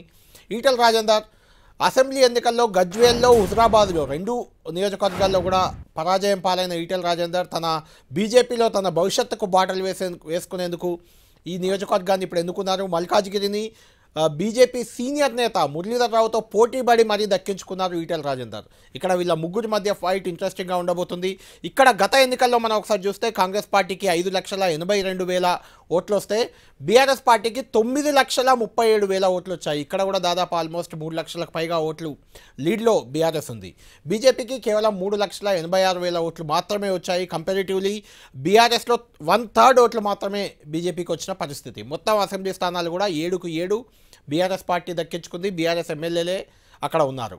నెక్స్ట్ ఇంకొక నియోజకవర్గం చేవెళ్ళ పార్లమెంటు విషయానికి వస్తే ఇక్కడ నుంచి Ranjith Reddy BRS sitting MP అయినా కాంగ్రెస్ అభ్యర్థి అయ్యారు. కాసాని జ్ఞానేశ్వర్ తెలంగాణ తెలుగుదేశం పార్టీ రాష్ట్ర అధ్యక్షుడిగా ఉండి తెలంగాణలో టీడీపీ పోటీ చేయొద్దు అని చెప్పినప్పుడు దాన్ని వ్యతిరేకించి బీఆర్ఎస్లో చేరారు. గత అసెంబ్లీ ఎన్నికల ముందు ఆయన ఇక్కడ బీఆర్ఎస్ అభ్యర్థి అయ్యారు. ముదిరాజు సామాజిక వర్గం అనే ఈక్వేషన్తో, అక్కడ బీసీ ఈక్వేషన్తో బీఆర్ఎస్ అభ్యర్థిగా ఆయన్ను బరిలో దింపింది. రంజిత్ రెడ్డి చివరి నిమిషంలో హ్యాండ్ ఇవ్వడంతో ఇక్కడ బీజేపీ అభ్యర్థిగా కొండా విశ్వేశ్వరరెడ్డి ఉన్నారు. కొండా విశ్వేశ్వరరెడ్డి గురించి ప్రత్యేకంగా చెప్పుకోవాలి. తెలంగాణ ఏర్పడిన తర్వాత 3 సార్లు లోక్సభ ఎన్నికలు జరిగితే 3 సార్లు 3 పార్టీల నుంచి, 3 ప్రధాన పార్టీల నుంచి ఆయన పోటీ చేశారు. 2014లో బీఆర్ఎస్ నుంచి పోటీ చేసి గెలిచారు. 2019 అంటే గత ఎన్నికల్లో కాంగ్రెస్ పార్టీ నుంచి పోటీ చేసి ఓడిపోయారు. ఇప్పుడు ముచ్చటగా 3వసారి బీజేపీ నుంచి పోటీ చేస్తున్నారు తన అదృష్టాన్ని పరీక్షించుకునేందుకు. ఇక్కడ గత అసెంబ్లీ ఎన్నికల్లో మనం ఓట్లను చూస్తే కాంగ్రెస్ పార్టీకి 6 లక్షల ఓట్లు వస్తే బీఆర్ఎస్కు 1,00,000 ఎక్కువ, అంటే 7 లక్షల ఓట్లు వచ్చాయి. బీజేపీకి 3,35,000 ఓట్లు మాత్రమే వచ్చాయి. ఇక్కడ సీట్లు కాంగ్రెస్కి 3 వస్తే బీఆర్ఎస్కి 4 వచ్చాయి. ఓవరాల్గా గ్రేటర్ హైదరాబాద్లో నాగేశ్వర్ గారు 3 నియోజకవర్గాల్ని మనం చూసాం. అన్ని నియోజకవర్గాల్లో కూడా clear majority, clear picture BRS వైపే ఉంది. అంటే బీఆర్ఎస్ ఎమ్మెల్యేలే ఉన్నారు. బీఆర్ఎస్కు భారీ సంఖ్యలో ఓట్లు వచ్చాయి గత అసెంబ్లీ ఎన్నికల్లో. ఇప్పుడు సినారియో ఎలా ఉండబోతుంది అంటే మీరు ఇక్కడ ఇంకా వాస్తవంగా కంపారిజన్ చేయాలంటే 2019 లోక్సభ ఎన్నికలకు కూడా యాడ్ కావాలి. ఎందుకంటే కారణం ఏంటంటే లోక్సభ ఎన్నికలకు వచ్చే వరకు బీజేపీ పర్ఫార్మెన్స్ కంప్లీట్గా చేంజ్ అవుతుంది. మీరు 2018 అసెంబ్లీ ఎన్నికల్లో 7% బీజేపీకి ఓటింగ్ వస్తే 2019 లోక్సభ ఎన్నికల్లో 20% ఓటింగ్ వచ్చింది. అవును, 3 టైమ్స్ పెరిగింది. అంటే 3 టైమ్స్ పెరిగితే అది ఎవరిదో ఒకటి తగ్గాలి కదా. సో ఇప్పుడు 14% వచ్చింది ఈసారి స్టేట్ వైడ్గా. ఇప్పుడు పెరిగినప్పుడు కూడా ఎవరిదో ఒకటి తగ్గాలి. సో అప్పుడు ఎవరు తగ్గడం, ఇప్పుడు ఎవరు తగ్గడం కీలకమైన అంశం. ఎందుకంటే ఇదే కిషన్ రెడ్డి అంబర్పేటకి ఎమ్మెల్యేగా ఓడిపోయాడు, ఎంపీగా గెలిచాడు. మీరు మల్కాజ్గిరి సీట్ ఉంది. మల్కాజ్గిరిలో ఇప్పుడు మీరు ఇచ్చిన లెక్కలో కాంగ్రెస్ ఎక్కడో ఉంది. కానీ మల్కాజ్గిరి సీట్ 2019లో రేవంత్ రెడ్డి గెలిచాడు. 18లో కూడా అదే పరిస్థితి కాంగ్రెస్ అసెంబ్లీ ఎన్నికలకు. అందువల్ల అసెంబ్లీ జిహెచ్ఎంసీ ఎన్నికల్లో మల్కాజ్గిరిలో కాంగ్రెస్ 2 కార్పొరేటర్ వచ్చాయి. తర్వాత బై ఎలక్షన్లో ఒకటి వచ్చాయి. సో అలాంటిది మీకు అక్కడ ఎంపీ గెలిచారు. అందువల్ల ఈ డిఫరెన్స్ ఉంటుంది పోల్చడంలో. అంటే 2019 లోక్సభ ఎన్నికలు కూడా కంపారిజన్ చేసినప్పుడు, అంటే లోక్సభ ఎన్నికల కంపారిజన్ మనం ఎందుకు తీసుకోవాలంటే నాగేశ్వర్ గారు, మొన్ననే ఎన్నికలు అయ్యాయి కాబట్టి ప్రజల మైండ్ సెట్ రిఫ్లెక్ట్ అవుతుంది. మొన్నటి ఓటర్లే వీళ్ళంతా ఉంటారు కాబట్టి ఈసారి కూడా అసెంబ్లీ ఎన్నికలను తీసుకుని 100% కరెక్ట్. లాస్ట్ ఎలక్షన్ అదే, దాని తర్వాత కంపారిటివ్లీ తెలంగాణకు వచ్చే అసెంబ్లీ ఎన్నికలకు లోక్సభ ఎన్నికలకు ఓటింగ్ మారుతుంది, ఓటింగ్ పర్సెంటేజ్ మారుతుంది. సీట్ల విషయంలో పెద్దగా తేడా రాలేదంటే ఎందుకంటే 4 నియోజకవర్గాల్లో సికింద్రాబాద్ ఎలాగూ మొదటి నుంచి బీజేపీ పట్టున్న నియోజకవర్గం అది గెలుస్తూ వస్తుంది. దత్తాత్రేయ తర్వాత కిషన్ రెడ్డి కంటిన్యూగా మిగిలిన నియోజకవర్గాల్లో రేవంత్ రెడ్డి, కోమటిరెడ్డి వెంకటరెడ్డి, ఉత్తమ్ కుమార్ రెడ్డి లాంటి బలమైన అభ్యర్థులు, ఎమ్మెల్యేలుగా ఓడిపోయిన వాళ్ళు ఇద్దరు, గెలిచిన వాళ్ళు ఒకరు నిలబడి ఆ రకంగా కొంత ప్రయోగం చేయడం, తర్వాత బండి సంజయ్, ధర్మపురి అరవింద్ ఇలాంటి అక్కడున్న లోకల్ ఈక్వేషన్స్ కొంత బీజేపీకి గత ఎన్నికల్లో అడ్వాంటేజ్ అయ్యాయి. ఆ సినారియో ఇప్పుడు ఉంటుందని మనం అనుకోలేము. ఇంకా బెటర్ ఆప్షన్ కూడా ఉండొచ్చు. అంటే ఇప్పటికి కూడా నా అంచనా అసెంబ్లీ ఎన్నికల పర్ఫార్మెన్స్ కన్నా బీజేపీ అయితే మీరు అన్నట్లు 2018-19లో వచ్చిన తేడా ఇప్పుడు ఉండకపోవచ్చు. అప్పుడు 300% ఓటింగ్ పెరిగింది. ఇప్పుడు పెరగదు. ఎందుకు పెరగదు అంటానికి 2 కారణాలు. ఒకటేమో బేస్ మారుతుంది. ఇప్పుడు 7% ఉన్నప్పుడు 20% అవ్వడం వేరు, 14% ఉన్నప్పుడు 300% పెరగాలంటే 42% రావాలి. సో అందువల్ల బేస్ చేంజ్ అవుతుంది. బేస్ పెరిగిన కొద్దీ పర్సెంటేజ్ ఆఫ్ గ్రోత్ తగ్గుతుంది. ఇది స్టాటిస్టికల్ అంశం. రెండోది పొలిటికల్ అంశం ఏంటంటే అప్పుడు లేనిది ఇప్పుడు వచ్చేది కాంగ్రెస్ అధికారంలోకి వచ్చింది. అందువల్ల కాంగ్రెస్ పార్టీ 2018 అసెంబ్లీ ఎన్నికల్లో ఓడిపోయింది, 19 ఎన్నికల్లో ఆ ప్రభావం చూపలేకపోయింది. ఆడికి బెటర్ పర్ఫార్మెన్స్ అసెంబ్లీ ఎన్నికలతో పోలిస్తే ఈవెన్ కాంగ్రెస్ కూడా, మనం బీజేపీ కాదు ఇక్కడ అర్థం చేసుకోవాలి. 2018 అసెంబ్లీ ఎన్నికలతో పోలిస్తే 2019 లోక్సభ ఎన్నికలు కూడా కాంగ్రెస్ బెటర్ పర్ఫార్మెన్స్ ఉంది, చాలా బెటర్. అందువల్ల 2 జాతీయ పార్టీలు పార్లమెంట్ ఎన్నికల్లో బెటర్ పర్ఫార్మెన్స్ చూపిన చరిత్ర ఉంది. అందువల్ల అది ఇప్పుడు కూడా జరుగుతుంది. అందుకే మీకు బీఆర్ఎస్కు మీరు ఇప్పుడు చెప్పిన ఓటింగ్ ప్యాటర్న్ ఏది నిలబడదు. చూస్తూ ఉండండి, బీఆర్ఎస్ ఓటింగ్ సబ్స్టాన్షియల్గా తగ్గుతుంది. ఆ తగ్గింది ఎవరికి అడ్వాంటేజ్ అవుతుంది అనేది అక్కడే ఛాలెంజ్ ఉంటుంది. ఇప్పుడు మీకు అభ్యర్థులను చూస్తే ఏమనిపిస్తుంది? మనం సికింద్రాబాద్లో చూసాం, దానం నాగేందర్, పద్మారావు గౌడ్, కిషన్ రెడ్డి. అంటే వాస్తవంగా సికింద్రాబాద్లో అంజన్ కుమార్ యాదవ్ సీట్ ఇది, ఆయన కొడుకు కూడా క్యాండిడేట్ అవుతారన్నారు, ఆయన రాజ్యసభకు ఇచ్చారు. ఇక్కడ బీజేపీకోమో కిషన్ రెడ్డి తప్ప మరో క్యాండిడేట్ లేడు. ఇక్కడ మన ఇంట్రెస్టింగ్ అబ్జర్వేషన్ ఏంటంటే post poll studies, Telangana assembly ఎన్నికల పోస్ట్ పోల్ స్టడీ చెప్పేది బీసీ ఓటు బీఆర్ఎస్ బీజేపీల మధ్య ఎక్కువ స్ప్లిట్ అయింది. కంపారిటివ్లీ ఎస్సీ ఎస్టీ ఓటు వచ్చినంతగా బీసీ ఓటు కాంగ్రెస్కి రాలే. కాంగ్రెస్కు రిలేటివ్లీ బీసీ ఓట్లో బెటర్ పర్ఫామ్ చేసింది. అందువల్ల ఇక్కడ తెలివిగా బీసీ అభ్యర్థుల్ని 2 పార్టీలు పెట్టాయి. బహుశా అదొక వ్యూహం అయి ఉండాలి. ఎందుకంటే దానం నాగేందర్ ఈ హైదరాబాద్ నగరంలో బలమున్న నేత, ఖైరతాబాద్ ఎమ్మెల్యేగా, ఈవెన్ ఈ వాతావరణంలో కూడా అంటే బీఆర్ఎస్కు అనుకూలంగా లేని, అఫ్కోర్స్ సిటీలో అనుకూలంగా ఉంది కానీ ఇక్కడ హిస్టరీ ఉన్న నాయకుడైనా. సో అందువల్ల దానం నాగేందర్ను పెట్టడము, బీసీ ఫ్యాక్టర్ను ఉపయోగించుకోవడం, వాస్తవంగా దానం నాగేందర, రామ్మోహన అనేటువంటిది ఇక్కడ కాంగ్రెస్ పార్టీ తెలివిగా ఏం చేస్తుందంటే సికింద్రాబాద్ పార్లమెంట్ సెగ్మెంట్లో ఉన్నటువంటి సికింద్రాబాద్ మల్కాజ్ రెండిట్లో ఉన్న కార్పొరేటర్లందరినీ తీసేసుకుంటుంది. ఎందుకంటే క్షేత్రస్థాయిలో వాళ్ళు చాలా కీలకమవుతారు. ఇప్పుడు ఆల్రెడీ రామ్మోహన్, మిస్సెస్ శ్రీదేవి ఆమె చేరారు. అలాగే మీకు ఇప్పుడు ఈవెన్ డిప్యూటీ మేయర్ చేరారు, శ్రీలతా శోభన్ రెడ్డి, మోతే శోభన్ రెడ్డి చేరాడు. మాజీ డిప్యూటీ మేయర్ బాబా ఫసియుద్దీన్ చేరాడు. ఈవెన్ ఇప్పుడు కేశవరావు కేకే కూతురు విజయలక్ష్మి కూడా చేరుతారని అంటున్నారు. సో ఈ అంటే కాంగ్రెస్ పార్టీ తెలివిగా ఇక్కడ లోక్సభ సెగ్మెంట్ గెలవడమే కాదు, దీని ప్రాతిపదికగా కార్పొరేషన్ గెలవాలని. ఎందుకంటే కార్పొరేషన్లో కాంగ్రెస్ పర్ఫార్మెన్స్ చాలా హారిబుల్గా ఉండే. ఎందుకంటే జిహెచ్ఎంసీ ఎన్నికల్లో 56 సీట్లలో బీఆర్ఎస్ గెలిస్తే 48 సీట్లలో బీజేపీ గెలిచింది, 44 సీట్లలో ఎంఐఎం గెలిస్తే 2 సీట్లు కాంగ్రెస్ గెలిచింది. ఆ తర్వాత బీజేపీది ఒక్కటి తగ్గింది, కాంగ్రెస్ ఒకటి పెరిగింది ఉప ఎన్నికల్లో. అందువల్ల ఆ పర్ఫార్మెన్స్ రివర్స్ చేయాలి. అంటే రాష్ట్రంలో అధికారంలో ఉండి రాజధానిలో కార్పొరేషన్లో ఓడిపోతే చాలా పెద్ద ఛాలెంజ్ అవుతుంది. అందుకొరకు ఈ లోక్సభ ఎన్నికల్లో మీరు గమనిస్తే ఈ 3 నియోజకవర్గాల్లో కూడా బీఆర్ఎస్ నేతలను తీసుకొచ్చి అభ్యర్థులుగా పెట్టారు. అంటే బీఆర్ఎస్ను దెబ్బతీయడం అనేది, అంటే 2014 తర్వాత హైదరాబాద్ సిటీలో రంగారెడ్డిలో కేసీఆర్ ఏ ప్రయోగం అయితే చేశాడో సరిగ్గా రేవంత్ రెడ్డి అదే ప్రయోగం చేస్తున్నాడు. కేసీఆర్ ఏం చేశాడు? 2014లో బీఆర్ఎస్ అధికారంలోకి వచ్చినప్పుడు కూడా హైదరాబాద్ సిటీలో బలం లేదు. మీరు హైదరాబాద్ రంగారెడ్డిలో బీఆర్ఎస్ కూడా బలం లేదు. అందువల్ల ఇక్కడ మీకు ఉద్యమ కాలంలో జిహెచ్ఎంసీలో పోటీకే వెనకాడారు. సో ఆ సిచ్యువేషన్ నుంచి బయటపడి అసెంబ్లీ ఎన్నికలకు నెక్స్ట్ అసెంబ్లీకి మేనేజ్ చేశారు. జిహెచ్ఎంసీ ఎన్నికలు కూడా దాని రిజల్ట్ చూపి 99 సీట్లు తెచ్చుకో, నియర్లీ 100 సీట్లు తెచ్చుకో. ఏం చేశారంటే మీరు గమనించినప్పుడు షేర్లింగంపల్లి, కూకట్పల్లి, జూబ్లీ హిల్స్ అందరూ తెలుగుదేశం ఎంపీలందరినీ తెలుగుదేశం ఎమ్మెల్యేలందరినీ తీసుకున్నారు, తెలుగుదేశం ఎంపీతో సహా. మల్లారెడ్డి టీడీఎల్పీ విలీనం అయిపోయింది, విల్లుమైంది. తెలుగుదేశం ఉన్న మల్కాజ్గిరి ఎంపీ కూడా వచ్చేసారు. అంటే తెలుగుదేశం పార్టీకి హైదరాబాద్ లో బేస్ ఉంది. మీరు అప్పుడు టీడీపీ బీజేపీ కలిసి 20 సీట్లు గెలుచుకుంటే, టీడీపీ 15 సీట్లు గెలుచుకుంటే అందులో అత్యధికం హైదరాబాద్ నగరంలో గెలుచుకున్నారు. అందువల్ల షేర్లింగంపల్లి, కూకటపల్లి, కుత్బుల్లాపూర్, జూబ్లీ హిల్స్ ఈ ఎమ్మెల్యేలంతా టీడీపీ ఎమ్మెల్యేలే.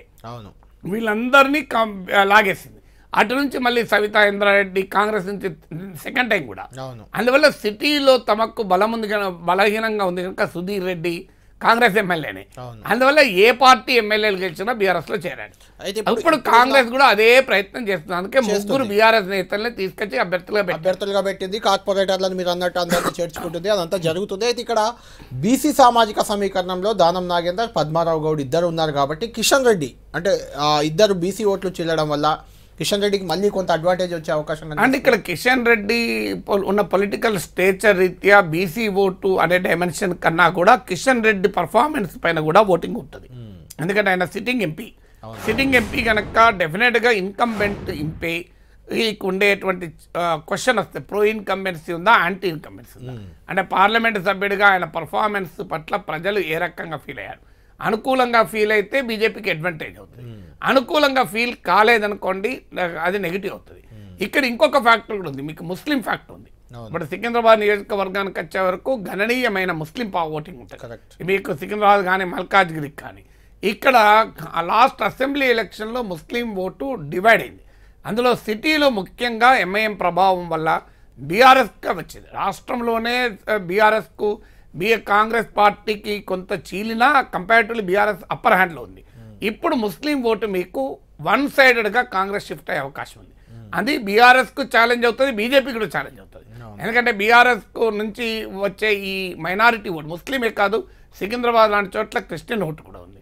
సో ఇదంతా కూడా మీకు బీఆర్ఎస్ నుంచి కనుక బీజేపీకి షిఫ్ట్ అయ్యే అవకాశం లేదు. ఇది ఏకోన్ముఖంగా కాంగ్రెస్ షిఫ్ట్ అయ్యే అవకాశం ఉంటుంది. దాంతోపాటు మీకు సీమాంధ్ర ఓటు కూడా ఇక్కడ కీలకం. మీకు ఇది ఒక బలమైనటువంటి సెక్షన్. అసెంబ్లీ ఎన్నికలు కూడా ఈ చర్చ నడిచింది. మీకు సీమాంధ్ర ఓటర్ ఎట్టరు, అది ఆంధ్రప్రదేశ్లో బీజేపీతో పొత్తు ఉంది, టీడీపీకి ఇక్కడ టీడీపీ లేదు, బీజేపీ మాత్రమే ఉంది.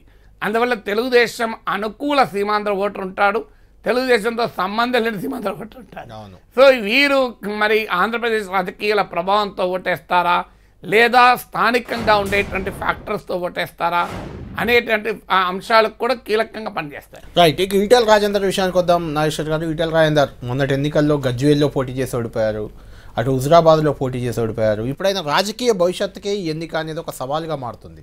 గెలిస్తే కేంద్ర మంత్రి అవుతారనే ఒక చర్చ కూడా ఉంది. మల్కాజ్గిరిలో కూడా మురళీధర్ రావు లాంటి ఒక సీనియర్ నేత పోటీ పడ్డా ఆయనను కాదని ఈటెల రాజేందర్కు టికెట్ కేటాయించారు. ఎలా ఉండబోతుంది ఇక్కడ? ఎందుకంటే ఇది రేవంత్ రెడ్డి సిట్టింగ్ స్థానం. ఒక రకంగా సీఎం రేవంత్ రెడ్డి ప్రాతినిధ్యం వహించిన గత ఎన్నికల్లో ఆయనకు 38% పైగా ఓట్లు వచ్చాయి, ఆయన ఎంపీ అయ్యారు కూడా అక్కడ. అంటే ఈటెల రాజేందర్కు నిజంగా ఇది క్రూషియల్ టెస్ట్. వాస్తవంగా ఆయన ఇప్పుడు ఒక పెద్ద గ్యాంబుల్, ఒక పెద్ద ప్రయోగం చేస్తున్నాడు. సో ఆయనకు ఒకవేళ ఇప్పుడు గెలిస్తే డెఫినెట్గా మళ్ళీ బీజేపీ రాజకీయాల్లో కీలక వ్యక్తి అవుతాడు. సో కేంద్ర మంత్రి కాదు, 2028కి తననే ముఖ్యమంత్రి అభ్యర్థిగా ప్రొజెక్ట్ చేయాలని కోరుకుంటాడు. మొన్న కూడా ముఖ్యమంత్రి అభ్యర్థిగా ఆయన ప్రొజెక్ట్ చేసిన ఫలితం రాలి, ఆయన ఎమ్మెల్యే కూడా గెలవలేదు. వాస్తవంగా ఆయన గెలవడమే కాదు, మీకు ముదిరాజులు సామాజిక వర్గాలు బాగా కల్టివేట్ చేస్తే ముదిరాలు బలంగా ఉన్న చోట ఆయన గెలవలేదు బీజేపీ. ఆ మేరకు బండి సంజయ్ సామాజిక వర్గాన్ని మున్నూరు కాపులు బలంగా ఉన్న చోటనే ఆదిలాబాద్ జిల్లాలో గెలిచారు. కరీంనగర్, నిజామాబాద్ లో బండి సంజయ్ కూడా చాలా 3000 ఓట్లతో ఓడిపోయారు కంపారిటివ్లీ మీకు ఇట్లా నాయకులు ఎవరితో అయినా పోలిస్తే. అందువల్ల అది కూడా కరీంనగర్ లో బలమైన మైనార్టీ ఓటింగ్ ఉంటుంది. గంగుల కమలాకర్ లాంటి బలమైన నాయకుడే ఉన్నారు. ఇన్ని ఫ్యాక్టర్స్ ఉన్నా కూడా బండి సంజయ్ 3000తో ఓడిపోయాడు. సో అందువల్ల అంటే బండి సంజయ్ మొదలు పెట్టడమే కొంత మైనస్ తో మొదలు పెట్టాల్సి వస్తుంది మైనార్టీ ఓటు ఉండడం వల్ల. అందులో బండి సంజయ్ అంటే ఇంకెక్కువ మైనార్టీ ఓటు వ్యతిరేకత ఉంటుంది. సో అందువల్ల ఈ ఫ్యాక్టర్స్ అన్ని ఉన్నా కూడా బండి సంజయ్ 3000తో ఓడిపోయాడు. అందువల్ల బీజేపీలో ఈటెల రాజేందర్ వర్సెస్ బండి సంజయ్ ఫ్యాక్టర్ కూడా క్లించ్ అవుతుంది ఈ ఎన్నిక. ఇప్పుడు కరీంనగర్ నుంచి అయినా గెలిచి ఈయన గెలిస్తే మళ్ళీ ఒక రకంగా, ఇక్కడ కిషన్ రెడ్డి కూడా గెలిస్తే ఒక రకంగా ఉంటుంది ఈక్వేషన్. సో అందువల్ల బీజేపీలో ఈ ముగ్గురు గెలిచారనుకోండి. అవును. So the entire Telangana politics లో కీలకమైన అంశం కూడా. అవును. అందువల్ల ఈటల రాజేందర్ ఒక రకంగా పెద్ద రిస్క్ తీసుకున్నాడు. అంటే ప్రపంచ జీవితంలో రిస్క్ తీసుకున్న వారు లాభం ఉంటుంది, నష్టం ఉంటుంది. పోరాడి తెచ్చుకున్నారు టికెట్. అయితే ఆయనకు ఉన్నది అంటే ఆయన ఈటల రాజేందర్కు ప్రత్యేకంగా Malkajgiri social composition, Malkajgiri voter demography Etela రాజేందర్కు స్పెషల్గా అనుకూలంగా ఉండేది ఏం లేదు. ఏమన్నా ఉంటే ఆయన బహుశా ఎందుకు తీసుకున్నాడంటే ఇక్కడ బీజేపీ బలంగా ఉంది సిటీలో కనుక, కంపారిటివ్లీ మోడీ ఫ్యాక్టర్ పనిచేస్తుంది, ఎడ్యుకేటెడ్ ఎక్కువ మంది ఉన్నారు. అందువల్ల మోడీ ఫ్యాక్టరు బీజేపీ ఫ్యాక్టర్ మీద ఆశపడి మల్కాజ్గిరి తీసుకున్నాడు తప్ప ఆయన సొంత బలము లేదు. నేను మల్కాజ్గిరిలో 30 ఏళ్ళ నుంచి ఉంటున్నాను, కూడా సొంత బలం ఉన్న నియోజకవర్గం కరీంనగర్. వాస్తవానికి 30 ఏళ్ళు ఉండడం లెక్క, నేను కూడా 30 ఏళ్ళు 30 నుంచి మల్కాజ్గిరి కాన్స్టిట్యూన్స్ లో ఉన్నా. కానీ నాకు ఎంత వచ్చిన 12,000 ఓట్లు వచ్చాయి 2014లో పోటీ. అది లెక్క కాదు, అది లెక్క కాదు. 2 సార్లు ఎమ్మెల్సీగా ఉన్నా కూడా నాకు ఓట్లు వల్లే కదా. కోర్స్ ఇండిపెండెంట్ చేసినా ఎట్లా చేసినా పార్లమెంటరీ మైండ్ నువ్వు వాడు ఉండడం కాదు, పొలిటికల్గా నర్స్ చేసిన సెగ్మెంట్ కాదు. మీరు అన్నట్టు పార్లమెంట్లో కిషన్ రెడ్డి లాంటి కేంద్ర మంత్రి సిట్టింగ్ ఎంపీ కాబట్టి అభ్యర్థిని చూస్తారేమో కానీ మాక్సిమం పార్టీ బేస్డ్ ఓటింగే ఎక్కువ. అంటే మీకు సికింద్రాబాద్కి వచ్చే వరకు పార్టీ బేసు మోడీ ఫ్యాక్టరు తో పాటు ఎంతో కొంత అభ్యర్థి ఫ్యాక్టర్, కానీ మిగిలిన దగ్గర అభ్యర్థి ఫ్యాక్టర్ ఉండదు. అందువల్ల ఈటల రాజేందర్కు ప్రత్యేకంగా క్యాండిడేట్ వల్ల కలిగే అదనపు ప్రయోజనం నా ముదిరాజ్ కమ్యూనిటీ కూడా ఎక్కువ ఉన్నదేం కాదు. అందువల్ల ఎక్కువ ఉంది. ఈటల రాజేందర్ ఇప్పుడు రేవంత్ రెడ్డికి ఉండే అడ్వాంటేజ్ కూడా ఈటల రాజేందర్ లేదు అక్కడ. రేవంత్ రెడ్డి ఏంటంటే తెలుగుదేశం నేపథ్యము, చంద్రబాబు నాయుడుతో ఆ రోజుల్లో ఉండే సాన్నిహిత్యము, ఆయన కాంగ్రెస్ లోకి వచ్చిన సీమాంధ్ర ఓటర్ రేవంత్ కి అనుకూలంగా స్పందించారు. లేకపోతే మల్కాజ్గిరిలో కాంగ్రెస్ ఏముందని గెలిచారు Revanth Reddy. It was more a personal win for Revanth Reddy than Congress win. Congress పార్టీకి ప్రత్యేకంగా మల్కాజ్గిరి సెగ్మెంట్ లో ఏం లేదు. వాస్తవానికి అది టీడీపీ సీట్. 2014 కూడా టీడీపీ గుర్తుండే ఉంటది, మల్లారెడ్డి రేవంత్ రెడ్డి మధ్య సీటు కోసమే పెద్ద పోటీ జరిగింది. అప్పుడు మల్లారెడ్డికి 5 లక్షల పైన ఓట్లు వచ్చాయి. టీఆర్ఎస్ అభ్యర్థి అన్న హనుమంతరావు మోర్ దెన్ 5 లాక్ ఓట్లు, ఇద్దరికి మోర్ దెన్ 5 లాక్ ఓట్లు వచ్చాయి. అందువల్ల ఆ సీటు టీడీపీ సీటు. అక్కడ ఎమ్మెల్యేలు కూడా గతంలో టీడీపీ కదా, వాళ్ళంతా బీఆర్ఎస్ లో చేరారు. అందువల్ల అక్కడ ఆ రేవంత్ రెడ్డికి ఉన్న పర్సనల్ గా ఉన్న అడ్వాంటేజెస్ ఇప్పుడు ఈటల ప్రత్యేకంగా ఉండవు. 2009లో అనూహ్యంగా అక్కడ ఒక మల్కాజ్గిరి జనరల్ సీట్ లో సర్వే సత్యనారాయణ ఎస్సీ అభ్యర్థిని గెలిపించారు కాంగ్రెస్ పార్టీ. అది వాస్తవంగా కాంగ్రెస్ పార్టీ పట్ల సానుకూల సర్వే సత్యనారాయణకు ప్రత్యేకంగా వచ్చిన బెనిఫిట్ కాంగ్రెస్ పార్టీదే. అది కాంగ్రెస్ పార్టీగా ఉన్నటువంటి అడ్వాంటేజ్ వల్ల ఆయన వచ్చేసారు. So 2004, 2009 Rajasekhara Reddy overwhelming influence. అందువల్ల ఇప్పుడు రేవంత్ ఫ్యాక్టర్ కూడా అక్కడ పనిచేస్తాం మల్కాజ్గిరిలో. అందుకని నేను ఈ ఫ్యాక్టర్ చెప్తున్నా అంటే 2019లోనే రేవంత్ ఫ్యాక్టర్ వల్ల కాంగ్రెస్ గెలిచింది. ఇప్పుడు రేవంత్ ముఖ్యమంత్రి, అది కూడా మనం మర్చిపోకూడదు. సో ఆయన ఫ్యాక్టర్ కూడా ఎంతో కొంత పనిచేయాలి. రైట్. చేవెళ్ళ విషయానికి వస్తే ఇక్కడ కూడా అంటే ఈటెల రాజేందర్ అక్కడ ముదిరాజ్ అభ్యర్థి అయ్యారు కాబట్టి ఇక్కడ కూడా ముదిరాజ్ కమ్యూనిటీలో ఒక బలమైన నాయకుడిగా ఉన్న కాసాని జ్ఞానేశ్వర్ని బీఆర్ఎస్ ప్రయోగం చేసింది. అంటే రంజిత్ రెడ్డి టికెట్ ఇస్తే వద్దని వెళ్ళిపోయారు, ఆయన కాంగ్రెస్ అభ్యర్థి అయ్యారు. ఇక్కడ ఏమైనా ప్రయోజనం చేకూరుతుందంటారా బీఆర్ఎస్? ముదిరాజులను దృష్టిలో పెట్టుకుని టికెట్ ఇస్తే రంజిత్ రెడ్డి మొదలు ఆఫర్ ఇవ్వాల్సిన అవసరం లేదు కదా. లేదు, డైరెక్ట్ గా రంజిత్ రెడ్డికి అయిష్టంగా నన్ను ఒప్పించి ఆయనను ప్రకటించారు, తర్వాత ఆయన వెళ్ళిపోయాడు. సో అప్పుడు అందువల్ల ముదిరాజ్ అనే డైమెన్షన్ కన్నా కూడా కాసాని జ్ఞానేశ్వర్ అందరికీ తెలుసు, ఆర్థికంగా పరిపుష్టిన్న మనోరులున్న నాయకుడు. సో అది మదర్ ఫ్యాక్టర్. ఇప్పుడు ఒక కమ్యూనిటీకి సంబంధించిన వ్యక్తే కాదు, ఆ కమ్యూనిటీకి ఆ పర్సన్కు మధ్య కనెక్ట్ ఉండాలి ఒకటి. 2 ఆ పొలిటికల్ ఫ్యాక్టర్ కూడా కలిసి రావాలి. కమ్యూనిటీ ఆటోమేటిక్గా లాభం చేయదు. కమ్యూనిటీతో ఉండేటువంటి ఇతర ఫ్యాక్టర్ ఇప్పుడు అట్లాంటి మల్కాజ్గిరిలో రెడ్ లెక్కుండి రేవంత్ రెడ్డి గెలిచాడా? కాదు కదా. సో అందువల్ల సికింద్రాబాద్లో రెడ్ లెక్కుండి కిషన్ రెడ్డి గెలిచాడా? సో అందువల్ల డెఫినెట్గా ముదిరాజులకు అసెంబ్లీ ఎన్నికలప్పుడు బీఆర్ఎస్ ఒక్క టికెట్ కూడా ఇవ్వలే. ఆ విమర్శ కూడా తీవ్రంగా ఎదుర్కొన్నారు. దాన్ని ఓవర్కమ్ చేయడానికి ఎంపిక ఇచ్చారు. దాన్ని బీజేపీ సమర్థవంతంగా ఉపయోగించుకునే ప్రయత్నం చేసింది. ఈటల రాజేందర్ మీకు గుర్తున్న పడేరు గౌన్స్ లో పెద్ద భారీ ముదిరాజుల సభ కూడా పెట్టాడు. అఫ్ కోర్స్ ముదిరాజు ఓటు ఏమి బీజేపీకి ప్రత్యేకంగా రాలేదు. ఓవరాల్ గా బీసీ ఓటు డెఫినెట్ గా బెటర్ గా బీజేపీకి వచ్చిన మాట నిజం. అందువల్ల ముదిరాజులను డిజోన్ చేసుకున్నారు. అందులో ఈటల రాజేందర్ ఎగ్జిట్ తర్వాత, ఈటల రాజేందర్ ఫినామినన్ తర్వాత ముదిరాజుల కమ్యూనిటీ బీఆర్ఎస్కు అన్యాయం చేసిందనే భావన కల్పించే ప్రయత్నం జరిగింది. దాన్ని రివర్స్ చేసుకోవడానికి కాసాని గణేష్ టికెట్ ఇచ్చినట్టుగా కనబడుతుంది. ఇక్కడ నిన్న మొన్న ఒక విమర్శ అంటే ఈ 3 నియోజకవర్గాలకు సంబంధించి మనం ఇది ఫైనల్ కంక్లూడ్ చేద్దాం. ఒక విమర్శ వస్తుంది బీఆర్ఎస్ పార్టీ నుంచి. ఆ విమర్శ సహేతుకమా కాదా అన్నది కూడా మీరే చెప్పాలి. ఈ 3 నియోజకవర్గాల్లో కూడా డమ్మీ అభ్యర్థులను కాంగ్రెస్ బరిలోకి దింపుతుంది. అది ఈటల రాజేందర్, కిషన్ రెడ్డి, కొండా విశ్వేశ్వర రెడ్డి. వీరు ముగ్గురుతో రేవంత్ రెడ్డికి సన్నిహిత సంబంధాలు ఉన్నాయి. అందుకోసం చేవెళ్ళకు సంబంధించిన సునీతా మహేందర్ రెడ్డిని మల్కాజ్గిరికి తెచ్చారు. Ranjith Reddy already sitting MP, పెద్దగా ఇమేజ్ లేదు, అతన్ని నిలబెట్టారు. తర్వాత ఇంకొక చేవెళ్ళ, సికింద్రాబాద్, మల్కాజ్గిరి, సికింద్రాబాద్లో కూడా దానం నాగేందర్, ఆయనను కూడా డమ్మీ అభ్యర్థి అనే విమర్శ బీఆర్ఎస్ నుంచి వస్తుంది. ఆ మాటకస్తే కేసీఆర్ కిషన్ రెడ్డి క్లోజ్ అని కూడా చాలా విమర్శలు ఉన్నాయి. ఆ మాటకస్తే సో అసలు కేసీఆర్ ఈటల రాజేందర్ మధ్య కూడా మ్యాచ్ ఫిక్సింగ్ ఉందని బీజేపీలోనే ఒక వర్గం ప్రచారం చేస్తుంటుంది.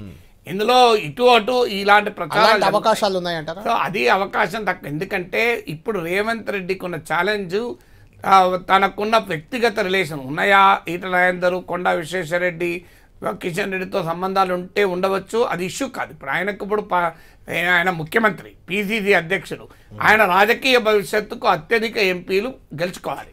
ఆయన ప్రభుత్వం నిలబడాలన్నా అత్యధిక ఎంపీలు గెలుచుకోవాలి. అందువల్ల తన రాజకీయ ప్రయోజనాలను తాకట్టు పెట్టి వ్యక్తిగత సంబంధాలతో రేవంత్ రెడ్డి కాదు ఎవరు పోరు. ఈవెన్ కేసీఆర్ పోడు, కిషన్ రెడ్డి పోడు, ఎవరు పోరు.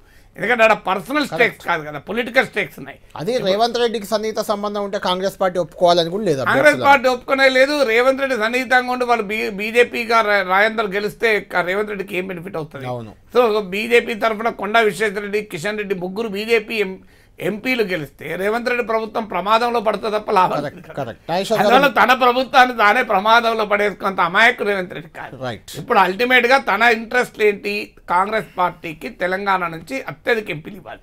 ఎందుకంటే ఇక్కడ ఒక కీలకమైన ఫ్యాక్ట్ ఉంది కళ్యాణ్. ఎందుకంటే కేరళలో కాంగ్రెస్ 2019లో భారీగా ఎంపీలు గెలుచుకుంది, కానీ రాష్ట్ర ప్రభుత్వం లేదు. రాజస్థాన్, మధ్యప్రదేశ్, ఛత్తీస్గఢ్లలో రాష్ట్ర ప్రభుత్వాలు ఉండగా కూడా పార్లమెంట్ సీట్లు రాలేదు.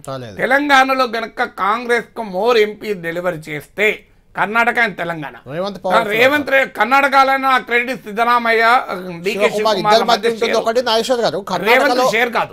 కర్ణాటకలో ఆ పరిస్థితి కూడా లేదంటున్నారు. కర్ణాటకలో ఆ పరిస్థితి కూడా సులభం కాదు. ఎందుకంటే బీజేపీ గతంలో అసెంబ్లీ ఎన్నికల్లో ఓడిపోయినా లోక్సభ ఎన్నికల్లో 25 to 28 గెలిచింది. వచ్చింది. ఇప్పుడు కూడా స్ట్రాంగ్ అయిందని సర్వేలు కూడా చెప్తున్నాయి. ఇప్పుడు జేడీఎస్ కూడా ఉంది బీజేపీతో. అందువల్ల మీకు రేవంత్ రెడ్డికి ఇప్పుడు గనక ఇక్కడ 10 సీట్లు దాటిస్తే 14 గెలిస్తే కాంగ్రెస్ పార్టీలో చాలా బలమైన నాయకుడిగా ఎదుగుతారు. మరో డికే శివకుమార్ గా ఎదుగుతాడా, మరో ఇంకోరుగా ఎదుగుతారా అనేది కానీ వెళ్తారో తెలియదు కానీ వెళ్ళిపోవాలి. అందువల్ల ఆయనకు ఇప్పుడు అది ఇంపార్టెంట్ కదా. కరెక్ట్. మిగిలిన నియోజకవర్గాలు 1 by 1 చూద్దాం. పెద్దపల్లిలో గడ్డం వంశీ కాంగ్రెస్ అభ్యర్థి అక్కడ ఖరారయిపోయారు. కొప్పుల ఈశ్వర్ మాజీ మంత్రి బీఆర్ఎస్ అభ్యర్థి అయ్యారు. గోమాస శ్రీనివాస్ బీజేపీ అభ్యర్థి ఖరారయ్యారు. ఇక్కడ సిట్టింగ్ ఎంపీగా వెంకటేష్ నేత ఉన్నారు. అయితే ఆయన కాంగ్రెస్ పార్టీలో చేరినప్పటికీ ఆయన టికెట్ మాత్రం దక్కలేదు. గడ్డం వివేక్ చెన్నూరు ఎమ్మెల్యే, ఆయన కుమారుడు గడ్డం వంశీకి మళ్ళీ టికెట్ ఇచ్చారు. ఇక్కడ నుంచి పెద్దపల్లి నుంచి తాత, తండ్రి, మనుమడు 3 తరాలు ఇక్కడ నుంచి పోటీ చేస్తున్నట్లు మనం చెప్పుకోవాలి. గతంలో ఒకసారి వివేక్ వెంకటస్వామి ఎంపీగా ఇదే నియోజకవర్గం నుంచి గెలిచారు. ఆయన తండ్రి వెంకటస్వామి చాలా సుదీర్ఘకాలం పెద్దపల్లి నియోజకవర్గం నుంచి రాజకీయాలు చేశారు. ఇప్పుడు వెంకటస్వామి కుమారుడు వివేక్ అయితే వివేక్ కుమారుడు వంశీ ఇక్కడ పోటీ చేస్తున్నారు. ఇక్కడ మొన్నటి అసెంబ్లీ ఎన్నికల ఓట్ల విషయానికి వస్తే కాంగ్రెస్ పార్టీ 6,82,033 ఓట్లను సాధించింది. బీఆర్ఎస్ చాలా తక్కువ, సగం ఓట్లు మాత్రమే వచ్చాయి, 3,36,000 ఓట్లే. బీజేపీ ఇంకా తక్కువ, 79,80,000 ఓట్లు మాత్రమే వచ్చాయి. ఇక్కడ కాంగ్రెస్ పార్టీకి 7కు 7 సీట్లు కూడా కాంగ్రెస్ పార్టీ దక్కించుకుంది పెద్దపల్లి లోక్సభ పరిధిలో. దాంతో ఈసారి పోటీ మనకు అర్థమవుతుంది. కంపారిటివ్లీ ఇక్కడ పెద్దగా మొదటి నుంచి కూడా పెద్దపల్లిలో బీజేపీకి అంత పెద్ద బలం లేదు. ఈసారి ఎలా ఉండబోతుంది చూడాలి. ప్రధాన పోటీ గడ్డం వంశీ, కొప్పులీశ్వర్ మధ్య ఉండేలా కనిపిస్తుంది. నెక్స్ట్ జహీరాబాద్ విషయానికి వస్తే ఇక్కడ సురేష్ షెట్కర్ కాంగ్రెస్ అభ్యర్థి, మాజీ ఎంపీ కూడా ఆయన. గాలి అనిల్ కుమార్ కాంగ్రెస్ నుంచి బీఆర్ఎస్లో చేరి ఇక్కడ అభ్యర్థి అయ్యారు. BB Patil sitting BRS MP, ఆయన బీజేపీలో చేరి బీజేపీ అభ్యర్థి అయ్యారు. కొంత కర్ణాటక బార్డర్లో ఉంటుంది. ఆ లింగాయత్ సామాజిక వర్గం కూడా కొంత ఓట్ బ్యాంక్ కార్డు ఉంటుంది కాబట్టి బీబీ పాటిల్కి అది అడ్వాంటేజ్ ఉంటుందని బీజేపీ అంచనా వేస్తుంది. ఇక్కడ ఖచ్చితంగా ముగ్గురు మధ్య కూడా ఇంట్రెస్టింగ్ ఫైట్ సాగే అవకాశం మనకు కనిపిస్తుంది. మొన్నటి ఎన్నికల్లో కూడా బీఆర్ఎస్ పార్టీ 2 ఎమ్మెల్యే స్థానాలు దక్కించుకుంటే కాంగ్రెస్ 4 దక్కించుకుంది. బీజేపీ 1 సీట్ దక్కించుకున్నట్టు కనిపిస్తుంది ఇక్కడ మనకు జహీరాబాద్ పార్లమెంట్ నియోజకవర్గంలో. ఇందులో కాంగ్రెస్ పార్టీకి 5,47,000 ఓట్లు వచ్చాయి. బీఆర్ఎస్కి 5,29,000 వచ్చాయి. పోటాపోటీగా ఓట్లు వచ్చాయి. బీజేపీకి మాత్రం 1,71,000 మాత్రమే ఇక్కడ ఓట్లు వచ్చాయి. నెక్స్ట్ మహబూబ్ నగర్ నుంచి కొంచెం ఇంట్రెస్టింగ్ ఫైట్ ఉండబోతుంది. గత ఎన్నికల్లో ఎవరైతే పోటీ చేశారో వాళ్ళే మళ్ళీ ఈ ఎన్నికల్లో కూడా అభ్యర్థులయ్యారు. మన్నే శ్రీనివాసరెడ్డి అప్పుడు బీఆర్ఎస్ అభ్యర్థి, ఇప్పుడు సిట్టింగ్ ఎంపీ కూడా గత ఎన్నికల్లో గెలిచారు. చల్లా వంశీచంద్రరెడ్డి కాంగ్రెస్ అభ్యర్థి, డీకే అర్ణ బీజేపీ అభ్యర్థి. గత ఎన్నికల్లో కూడా వీరే పోటీ చేశారు. ఇక్కడ కాంగ్రెస్ పార్టీకి 6,11,000 ఓట్లు మొన్నటి అసెంబ్లీ ఎన్నికల్లో వచ్చాయి. బీఆర్ఎస్కి 5,11,000 లక్ష ఓట్ల తేడా ఉంది. కాంగ్రెస్ ఎడ్జ్లో ఉంది.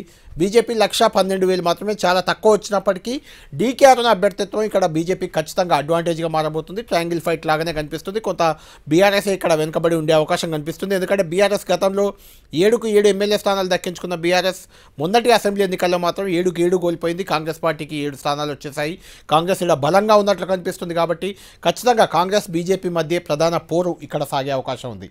ఇక మహబూబాద్ విషయానికి వస్తే, మహబూబాద్లో సిట్టింగ్ ఎంపీ మాలోత్ కవిత మళ్ళీ బీఆర్ఎస్ అభ్యర్థి అయ్యారు. గతంలో 2014లో బీఆర్ఎస్ ఎంపీగా ఉన్న సీతారాం నాయక్ ఇప్పుడు బీజేపీ అభ్యర్థి అయ్యారు. బలరాం నాయక్ గతంలో కేంద్ర మంత్రిగా ఉన్నారు. కాంగ్రెస్ ఎంపీగా కూడా గతంలో ప్రాతినిధ్యం వహించారు. ముగ్గురు ఆ ప్రాంతానికి పాత నేతలే కాంగ్రెస్ అభ్యర్థి అయ్యారు. మొన్నటి అసెంబ్లీ ఎన్నికల్లో 6 సీట్లను కాంగ్రెస్ దక్కించుకుంది. 6,85,000 ఓట్లు వచ్చాయి. బీఆర్ఎస్ పార్టీ కేవలం ఒకే ఒక స్థానం వచ్చింది. 4,43,000 ఓట్లు వచ్చాయి. బీజేపీకి కేవలం 34,000 ఓట్లు మాత్రమే వచ్చాయి. అయినా సీతారాం నాయక్ అభ్యర్థి కాబట్టి కొంత పోటీ ఇచ్చే అవకాశం ఉంది. ఏదేమైనా ఇక్కడ కూడా ప్రధానంగా కాంగ్రెస్ పార్టీకి కొంత ఎడ్జ్ ఉండే అవకాశం కనిపిస్తుంది. చూడాలి ఏం జరగబోతుంది అనేది. నెక్స్ట్ నల్గొండ కాంగ్రెస్ పార్టీ మొదటి అసెంబ్లీ ఎన్నికల్లో మంచి ఫలితాలు చూపించింది. కేవలం సూర్యాపేట మినహా అన్ని 6 నియోజకవర్గాల్లో కూడా కాంగ్రెస్ పార్టీకి ఎమ్మెల్యే అభ్యర్థులు గెలిచారు. ఇక్కడ నుంచి జానారెడ్డి సీనియర్ నేత కుమారుడు రఘువీర్ రెడ్డి కాంగ్రెస్ అభ్యర్థిగా నిల్చున్నారు. కంచర్ల కృష్ణారెడ్డి, కంచర్ల భూపాల్ రెడ్డి నల్గొండ మాజీ ఎమ్మెల్యే బీఆర్ఎస్ నేత, ఆయన సోదరుడు ఇక్కడ బీఆర్ఎస్ అభ్యర్థి అయ్యారు. సైదిరెడ్డి బీఆర్ఎస్ మాజీ ఎమ్మెల్యే, ఆయన బీజేపీలో చేరి బీజేపీ అభ్యర్థి అయ్యారు. ఇక్కడ కూడా బీజేపీకి ఓట్ బ్యాంక్ పెద్దగా లేదు. 73,000 ఓట్లు మాత్రమే వచ్చాయి మొదటి అసెంబ్లీ ఎన్నికల్లో. 7 అసెంబ్లీ నియోజకవర్గాల్లో కలిపి అది. కాంగ్రెస్ పార్టీకి 7,66,000 ఓట్లు వచ్చాయి. క్లియర్ మెజార్టీ మొదటి ఎన్నికల్లో కనిపించింది. బీఆర్ఎస్ పార్టీకి 4,78,000 ఓట్లు మాత్రమే వచ్చాయి. ఇక్కడ కూడా కొంత కాంగ్రెస్ పార్టీకి ఎడ్జ్ ఖచ్చితంగా ఉండే అవకాశం కనిపిస్తుంది. ఇక నాగర్ కర్నూలు చివరి నియోజకవర్గం, అంటే 3 ప్రధాన పార్టీలు అభ్యర్థులను ప్రకటించిన చివరి నియోజకవర్గం నాగర్ కర్నూలు. మల్లు రవి కాంగ్రెస్ అభ్యర్థిగా ఖరారయ్యారు. గతంలో కూడా ఇక్కడ ఎంపీగా ఉన్నారు. సంపత్ కుమార్ మధ్య కొంత టికెట్ పోటీ ఎదురైనా కూడా చివరికి సంపత్ కుమార్ కూడా మల్లు రవికి మద్దతు ఇచ్చారు. ఆయన బరిలో దిగుతున్నారు. పి భరత్ బీజేపీ అభ్యర్థి, sitting MP P Ramulu BRS sitting MP, ఆయన బీజేపీలో చేరారు. కుమారుడికి టికెట్ ఇప్పించుకున్నారు. ఇక్కడ ఆర్ఎస్ ప్రవీణ్ కుమార్ బహుజన్ సమాజ్ పార్టీ నుంచి మొన్నటి వరకు రాష్ట్ర అధ్యక్షుడిగా ఉన్నారు. బీఆర్ఎస్తో పొత్తుతో బీఎస్పీ అభ్యర్థిగా బరిలో దిగాలనుకున్నారు. ఆ పొత్తు వికటించి మొత్తానికి ఆయన బీఆర్ఎస్లో చేరిపోయిన పరిస్థితి కనిపిస్తుంది. ఖచ్చితంగా బలమైన అభ్యర్థిగా ఆయన ఉండబోతున్నారు. మొన్నటి ఎన్నికల్లో కాంగ్రెస్ 5 స్థానాలు దక్కించుకుంది. 5 ఎమ్మెల్యే సీట్లు దక్కించుకుంది. 6,39,000 ఓట్లు సాధించింది. బీఆర్ఎస్ 2, ఒకటి అలంపూర్, రెండోది గద్వాల, 2 సీట్లను బీఆర్ఎస్ దక్కించుకుంది. ఈ లోక్సభ పరిధిలోనే 4,91,000 ఓట్లు, దాదాపు 5 లక్షల ఓట్లు సాధించింది. బీజేపీ 1,30,000 ఓట్లు వచ్చాయి. అయితే పి రాములు చేరడం కొంత వివాదరహితుడు కావడంతో బీజేపీ కూడా ఇక్కడ కొంత పోటీ ఇచ్చే అవకాశం ఉంది. అయినప్పటికీ ప్రధాన పోటీ మాత్రం మల్లు రవి, ఆర్ఎస్ ప్రవీణ్ కుమార్ మధ్య ఉండే అవకాశం కనిపిస్తుంది. నాగేశ్వర్ గారు, ఈ 6 నియోజకవర్గాల్లో 3 పార్టీలు కూడా అభ్యర్థులు ఖరారయ్యారు. మనం చూసాం అక్కడ ఉన్న పరిస్థితులు కూడా. అన్నిట్లో కూడా పెద్దపల్లి, జహీరాబాద్, మహబూబాద్, నల్గొండ, నాగర్ కర్నూలు అన్నింటిలో కూడా కాంగ్రెస్ పార్టీకి క్లియర్ ఎడ్జ్ మొన్నటి ఎన్నికల్లో వచ్చింది. మీరు ఈ 6 సీట్లను ఏ ప్రాతిపదిక మీద వర్గీకరించారో తెలియదు కానీ 6 కాంగ్రెస్కి ఆధిక్యత ఉన్న సీట్లు. అవును, అసెంబ్లీ ఎన్నికల్లో స్పష్టమైన ఆధిక్యత ఈ 6 సీట్లలో ఉంది. అవును. సో అందువల్ల మీకు సీట్ బై సీట్ ఏమవుతుందంటే బీఆర్ఎస్ దెబ్బతింటున్న కొద్దీ బీజేపీ గనక స్ట్రాంగ్ ఉండి వాళ్ళకు కొంత బేస్ ఉన్న చోట బీజేపీ కొంత తెచ్చుకోగలుగుతుంది. బేస్ లేకపోతే అక్కడ కాంగ్రెస్కు అడ్వాంటేజ్ అవుతుంది, కొంత బీఆర్ఎస్ తన ఓటు కొంత నిలుపుకోగలదు కూడా. సో అందువల్ల ఇక్కడ 6 సీట్లలో బహుశా కాంగ్రెస్కు పొలిటికల్ ఎడ్జ్ క్లియర్గా కనబడుతుంది. ఎందుకంటే 2 నెలల్లో రాజకీయ పరిస్థితులు తారుమారయ్యే పరిస్థితి లేదు. అంటే మీకు బీఆర్ఎస్కు ఎందుకు మార్పు వస్తుందంటే అది బీఆర్ఎస్ తప్పు కాదు. అసెంబ్లీ ఎన్నికలకు, లోక్సభ ఎన్నికలకు వచ్చిన పొలిటికల్ నరేటివ్లో మార్పు. ఇది 2018 ఎన్నికల్లో 88 సీట్లు బీఆర్ఎస్ గెలుచుకున్న తర్వాత కూడా మీకు 7 సీట్లు బీఆర్ఎస్ కోల్పోయింది. ఎంపీ సీట్లు 9 గెలిచింది, అంటే సగమే గెలిచింది. ఆ లెక్కన మీకు 60-65 సీట్లు వచ్చినప్పుడు గెలవాల్సిన ఎంపీ సీట్లు గెలుచుకుంది.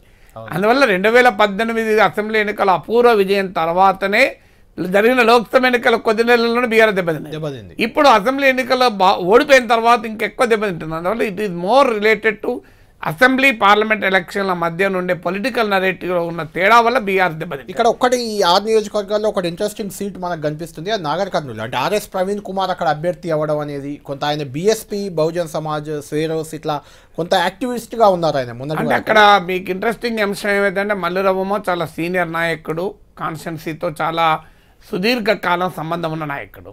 ఆర్ఎస్ ప్రవీణ్ కుమార్ మీరు అన్నట్లు educated sections, younger Dalit voters, Bahujan ఓటర్స్లో కొంత అట్రాక్షన్ ఉండొచ్చు.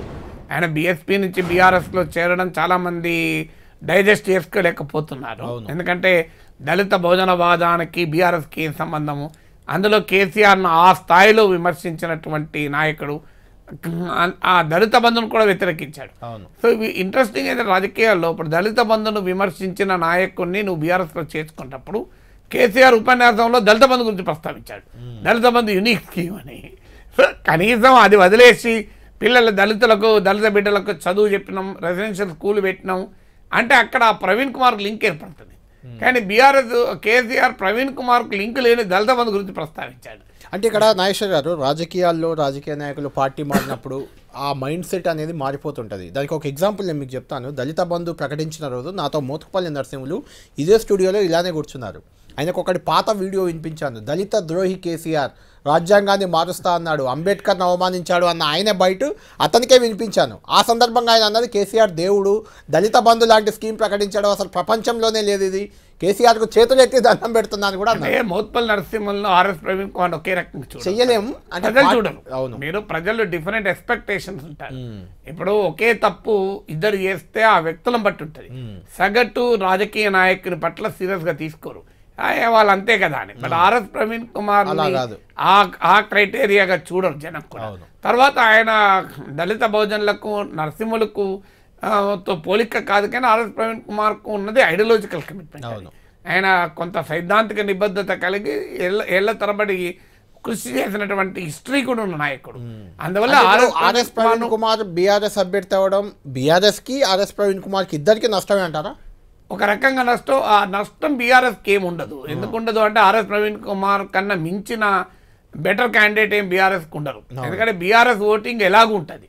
ఇప్పుడు బీఆర్ఎస్ వల్ల వచ్చే ఓటింగ్ ఎలాగూ ఉంటుంది. అదనంగా ఆర్ఎస్ ప్రవీణ్ కుమార్ వల్ల ఎంత ఓటింగ్ కలిసి వచ్చినా లాభమే. అందువల్ల ఆర్ఎస్ ప్రవీణ్ కుమార్ టికెట్ ఇవ్వడం వల్ల బీఆర్ఎస్ నష్టం ఉండదు, ఆర్ఎస్ ప్రవీణ్ కుమార్ కూడా నష్టం ఉండదు. ఎందుకు నష్టం ఉండదు అంటే ఆయన బీఎస్పీ క్యాండిడేట్ గా పోటీ చేస్తే ఆ ఓట్లు కూడా రావు. అందువల్ల ఆయన ఇప్పుడు ఒక లార్జర్ ప్లాట్ఫామ్ మీద పోటీ చేస్తాడు, ఆయన నష్టం ఉండదు. అయితే ఆర్ఎస్ ప్రవీణ్ కుమార్ను అభిమానించే అందరూ ట్రాన్స్ఫర్ కాదు బీఆర్ఎస్, అంతే తప్ప ఆర్ఎస్ ప్రవీణ్ కుమార్ నష్టం అవుతుందని అనుకోను నేను. ఇప్పుడు అదే సిర్పూర్ కార్నర్లో RS Praveen Kumar BRS candidate ఏమిటో గెలిచేవాడు. అక్కడ బీఆర్ఎస్ ఓడించింది కూడా ఆయనే, బీజేపీ గెలిచింది. అక్కడ బీజేపీ గెలిచిన బీఆర్ఎస్ మీద ఓడిపోయిన క్యాండిడేట్ కాంగ్రెస్ లో కోనప్ప కాంగ్రెస్ రావడంతో. అందువల్ల ఆర్ఎస్ ప్రవీణ్ కుమార్ కనుక ఎమ్మెల్యేగా బీఆర్ఎస్ తరఫున పోటీ చేస్తుంటే గెలిచే అవకాశం ఉండేది. అందువల్ల మీకు ప్రవీణ్ కుమార్ రావడం వల్ల ఇద్దరికి లాభమే అది. అయితే ప్రవీణ్ కుమార్ కున్న జనరల్ గుడ్ విల్ లో 100% ట్రాన్స్ఫర్ కాదు బీఆర్ఎస్ కాదు, కానీ ఎంతో కొంత ట్రాన్స్ఫర్ అవుతుంది. వ్యక్తిగా కూడా చూస్తారు. బీఆర్ఎస్ లో చేరడాన్ని ఇష్టపడని వాళ్ళు దూరం కావచ్చు. రైట్. ఇక్కడ ఇంకొక సీటు కూడా మనం మాట్లాడాలి, ఇంట్రెస్టింగ్ అది మహబూబ్ నగర్. అక్కడ కూడా కేంద్ర మంత్రి, మనం ఇంతకుముందు చెప్పుకున్న లిస్ట్ లో డీకే అరుణ కూడా ఉంటారు, గెలిస్తే కేంద్ర మంత్రి అయ్యే జాబితాలో. వాస్తవంగా డీకే అరుణ డెఫినెట్ గా భారతీయ జనతా పార్టీకి ఒక అసెట్. అక్కడ జాతీయ ఉపాధ్యక్షురాలు, బీజేపీలో చాలా మంది జాతీయ నాయకులు ఉంటారు. దానికన్నా కూడా ఆర్ఎస్ ప్రవీణ్ కుమార్ చేరిన వెంటనే బీఆర్ఎస్ జనరల్ సెక్రటరీ అయిపోయాడు కదా. సో కానీ మోస్ట్ ఇంపార్టెంట్ డీకే అరుణ ఆ కుటుంబానికి ఒక పొలిటికల్ హిస్టరీ ఉంది కదా. సో ఇప్పటి కుటుంబం కాదు కదా, చాలా చరిత్రను అటు పుట్టింటికి రాజకీయ చరిత్ర ఉంది, మెట్టినింటికి రాజకీయ చరిత్ర ఉంది. సో అందువల్ల డీకే అరుణకు ఒక పొలిటికల్ హిస్టరీ ఉంది. సో ఆమె డెఫినెట్గా స్ట్రాంగ్ క్యాండిడేట్ అవుతారు. అయితే అక్కడ బీజేపీకి కొన్ని బెల్ట్లో బలం కూడా ఉంది. ఇప్పుడు నారాయణపేట, మక్తలు ఈ ప్రాంతంలో కూడా, మహబూబ్ నగర్లో ఒకప్పుడు మీకు ఎన్ఎం శ్రీనివాస్ రెడ్డి మహబూబ్ నగర్లో ఎమ్మెల్యే కూడా గెలిచారు బీజేపీ నుంచి బై ఎలక్షన్లో ఉన్నారు. అంటే ఈ కొన్ని ఏరియాల్లో మీకు ఆర్ఎస్ఎస్ సంఘ్ పరివార్ ఇన్ఫ్లుయెన్స్ ఉంది. సో అందువల్ల మహబూబ్ నగర్ జిల్లాలో ప్యారలల్ గా మీకు సంఘ్ పరివార్ ఇన్ఫ్లుయెన్స్ ఉన్న ప్రాంతాలు ఉన్నాయి, ధన్వాడ, ఈ మండలాలన్నీ కూడా. ఎందుకంటే నేను ఆ కాన్స్టిట్యూన్సీ రిప్రజెంట్ చేసిన వాడిని, అందులో ఎమ్మెల్సీగా కూడా. అందువల్ల డెఫినెట్ గా బీజేపీకి ఉన్న 2 ప్లస్ ఫ్యాక్టర్స్, ఆడ ఆర్ఎస్ఎస్ ఇన్ఫ్లుయెన్స్ నెట్వర్క్ ఉన్న ప్రాంతము. రెండవది ఏంటంటే DK Aruna candidate, of course మూడో క్యాండిడేట్ రెడ్డి ఫ్యాక్టర్ అంటే ముగ్గురు రెడ్డి అందువల్ల ఆ ఫ్యాక్టర్ ఉండదు. సో బట్ కాంగ్రెస్ పార్టీకి వచ్చేవరకు ఏంటంటే ఇది వెరీ స్ట్రాంగ్ సీట్. అవును, ఎందుకంటే మొన్న అసెంబ్లీ ఎలక్షన్ల పర్ఫార్మెన్స్ చూస్తే మీరు 7 గెలిచారు, ఏకపక్షంగా వచ్చారు. అవును, అన్నిటికీ మించి ముఖ్యమంత్రి రేవంత్ రెడ్డి పాలమూరు బిడ్డ ముఖ్యమంత్రిగా పిసిసి అధ్యక్షుడిగా ఉన్న సమయంలో అక్కడ ఒక్క సీటు గెలవకపోయినా బీఆర్ఎస్ కూడా గణనీయ ఓట్లే వచ్చాయి. 6 లక్షలు కాంగ్రెస్ కి వస్తే 5 లక్షలు బీఆర్ఎస్. అనుమానం లేదు. బీఆర్ఎస్ అంటే అక్కడ కారణం ఏంటంటే బీజేపీకి బలం లేకపోవడం. అవును, బీజేపీకి బలం లేకపోవడం వల్ల పోలరైజేషన్ కాంగ్రెస్ బీఆర్ఎస్ లో ఉంది. అందువల్ల బీజేపీకి బలం లేని చోట ఇప్పుడు కూడా అదే జరుగుతుంది.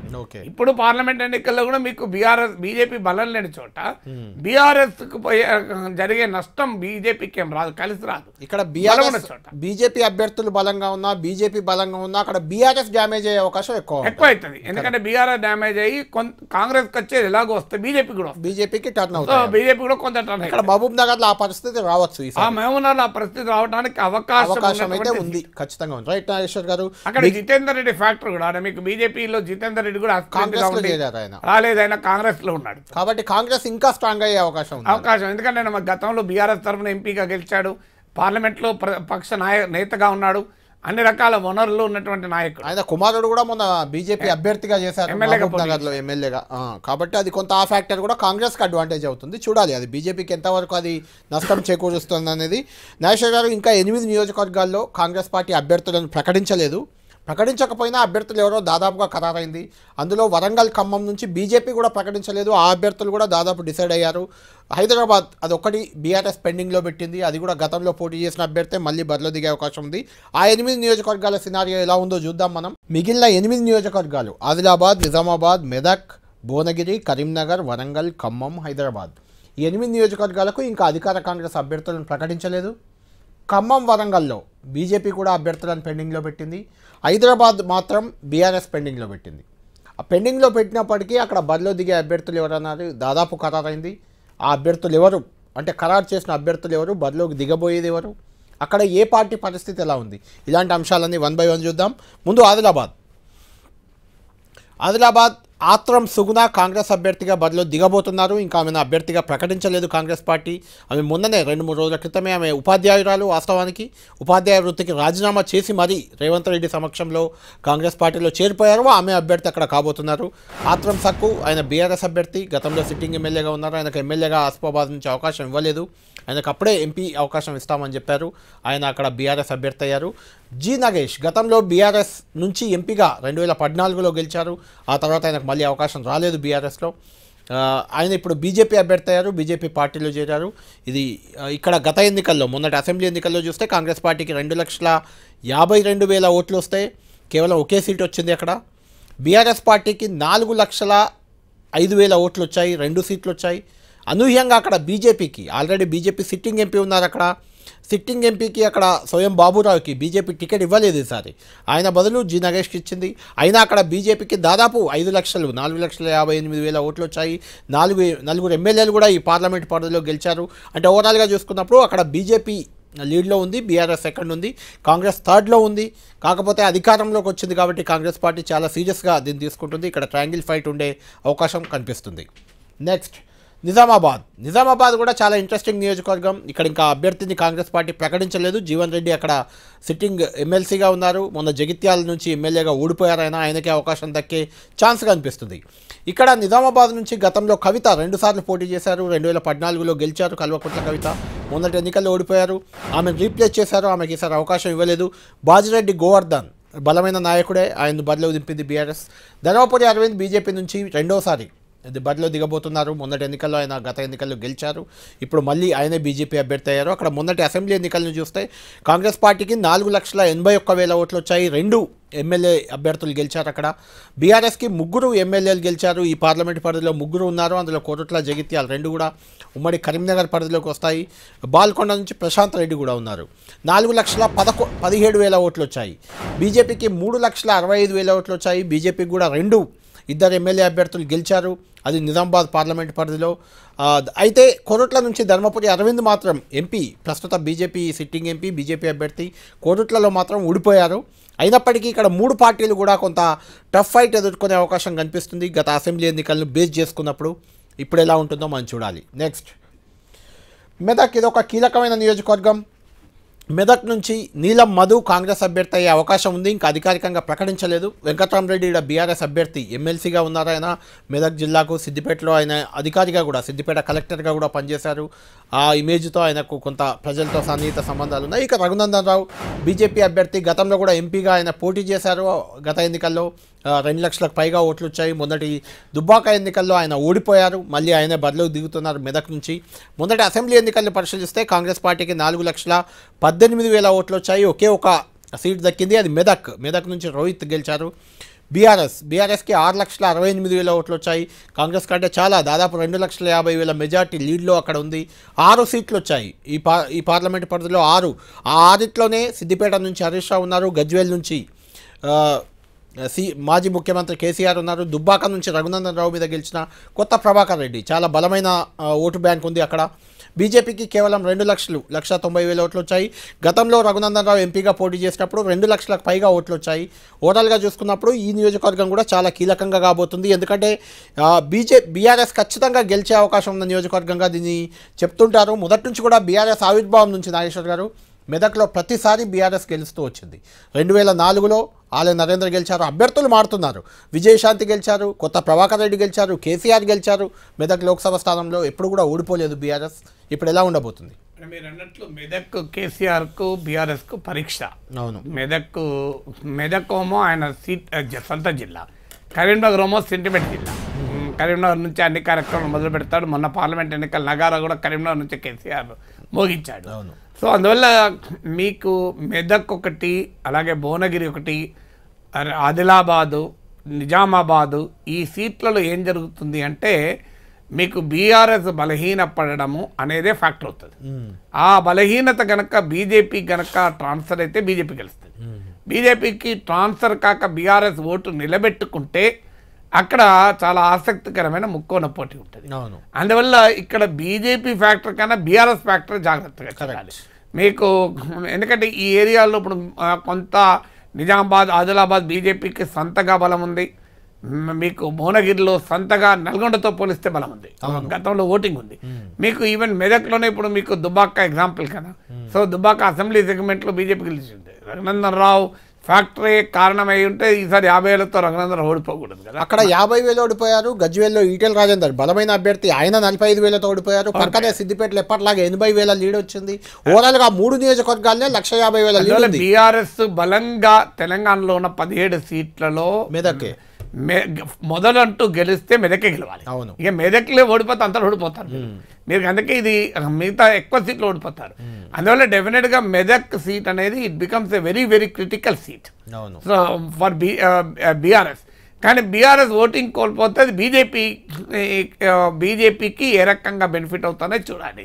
అందువల్ల ఇది ఇక్కడ మీరు ఇప్పుడు ఇంతకుముందు చెప్పిన సీట్లు అన్నింటిలో కూడా ఆదిలాబాద్, నిజామాబాద్, మెదక్ ఈ సీట్లో బలమైన ముక్కోన పోటీ ఉంటుంది. అవును, మీకు అంతకుముందు మనం డిస్కస్ చేసిన 6 సీట్లలోమో వన్ సైడ్గా కాంగ్రెస్ ఎడ్జ్ ఉంటుంది. ఒకటో రెండో సీట్లు ఏమైనా కొంత ప్రతిఘటన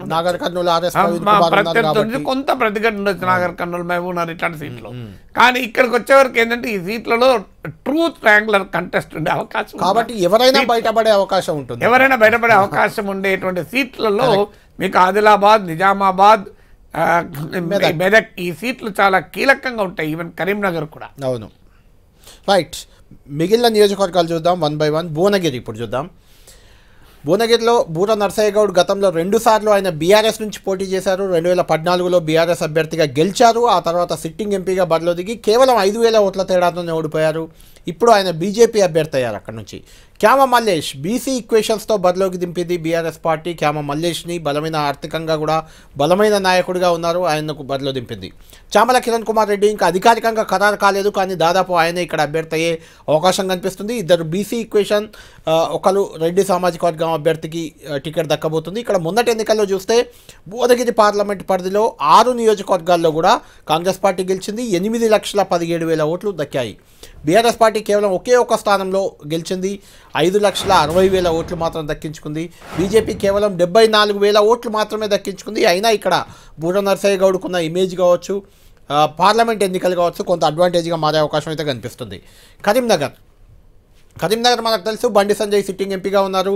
ఆయన మళ్ళీ బీజేపీ అభ్యర్థి ఎప్పటి నుంచో ప్రచారంలో దిగిపోయారు. వినోద్ కుమార్ గతంలో ఆయన కరీంనగర్ ఎంపీగా గెలిచారు. ఆ తర్వాత బండి సంజయ్ చేతిలో గత ఎన్నికల్లో ఓడిపోయారు. ఆయన మళ్ళీ అభ్యర్థి అవుతున్నారు. ప్రవీణ్ రెడ్డి ఇంకా అభ్యర్థిత్వం ఖరారు కాలేదు, కానీ దాదాపు ఆయన పేరే ఖరారు కాబోతుంది, ప్రకటించబోతుంది కాంగ్రెస్ పార్టీ. మొన్నటి అసెంబ్లీ ఎన్నికలు పరిశీలిస్తే కాంగ్రెస్ పార్టీకి 4 సీట్లు దక్కాయి ఇందులో, ఈ పార్లమెంటు పరిధిలో.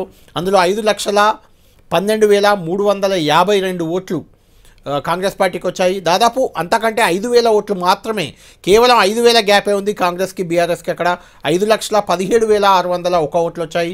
అందులో 3 సీట్లను బీఆర్ఎస్ పార్టీ దక్కించుకుంది. ఆ 3 కూడా చాలా కీలకమైన సీట్లు. ఒకటి కరీంనగర్ అర్బన్, గంగుల కమలాకర్ అక్కడ గెలిచారు, బండి సంజయ్ చేతిలోనే. బండి సంజయ్ ఓడిపోయారు అక్కడ. ఆ తర్వాత కౌశిక్ రెడ్డి, ఈటెల రాజేందర్ ఓడించారు హుజరాబాద్లో. ఆ తర్వాత మరొక సీటు కేటీఆర్, సిరిసిల్ల నియోజకవర్గం, అక్కడ ఆయన కంటిన్యూగా గెలుస్తూ వస్తున్నారు, మళ్ళీ గెలిచారు. ఆ 3 సీట్లు ఇప్పుడు వినోద్ కుమార్కి అడ్వాంటేజ్గా మారతాయా లేదా, ఏం జరగబోతుంది ఆ 3 స్థానాల్లో అనేది చూడాలి.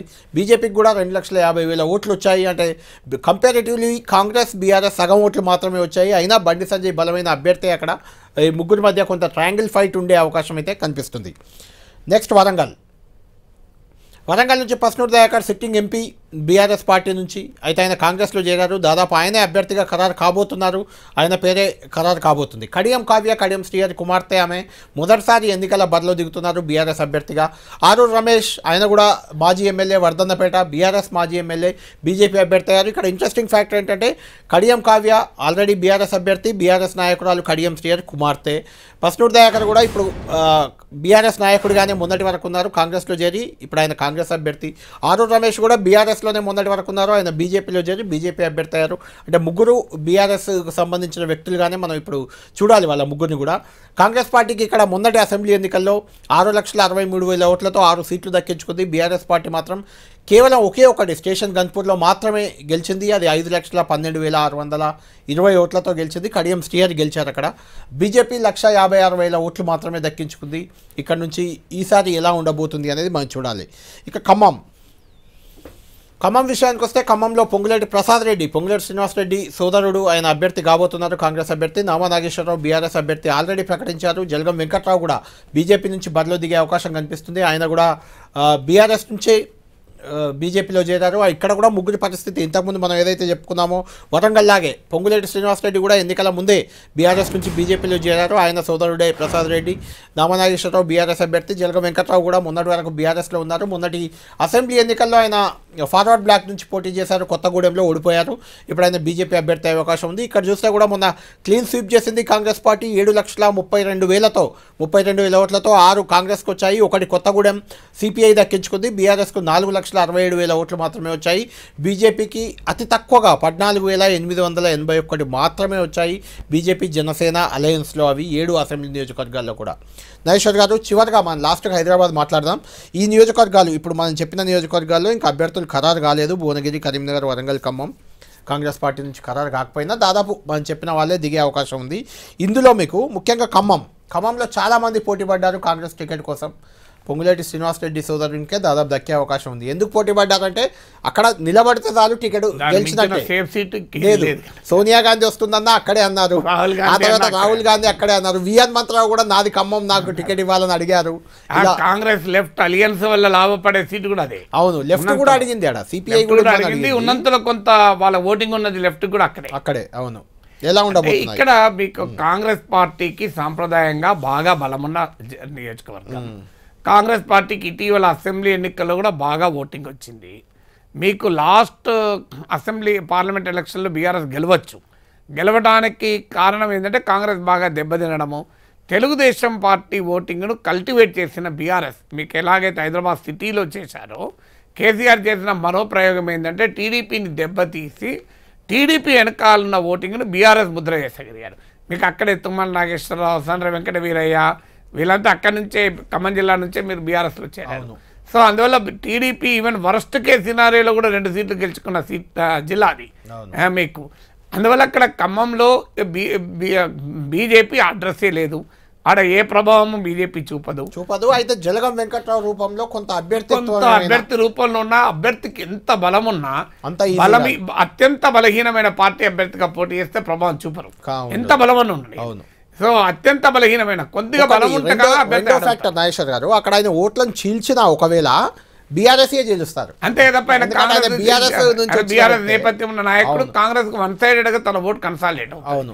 అందులో మీకు నాయకులుగా చూసినా కాంగ్రెస్ కున్న నేతలు నాయకులు ఏ పార్టీకి లేరు. లేరు. బండి విక్రమార్క, తుమ్మల నాగేశ్వరరావు, నాగేశ్వరరావు అసలు బలమైన నాయకత్వం ఉంది. అవును. సో ఈ మిత్రపక్షం నేను సాంబశివరావు పార్టీ సిపిఐ రాష్ట్ర కార్యదర్శి అక్కడే. అవును. సిపిఎం కూడా పొత్తు లేకపోయినా బహుశా కాంగ్రెస్ కి మద్దతు ఇస్తుంది. అందువల్ల ఏ రకంగా చూసినా ఖమ్మం మీద clear and safe seat. BRS దెబ్బతిన్నా కూడా అక్కడ బీజేపీకి ఉపయోగపడే ఓటింగ్ కాదు. అయితే ఖమ్మంలో గత ఎన్నికల్లో జస్ట్ రిఫరెన్స్ కోసం చెప్తున్నాను మీకు, 49.78% ఓట్లు, అంటే సగం ఓట్లు నామనాగేశ్వరరావుకి వచ్చాయి.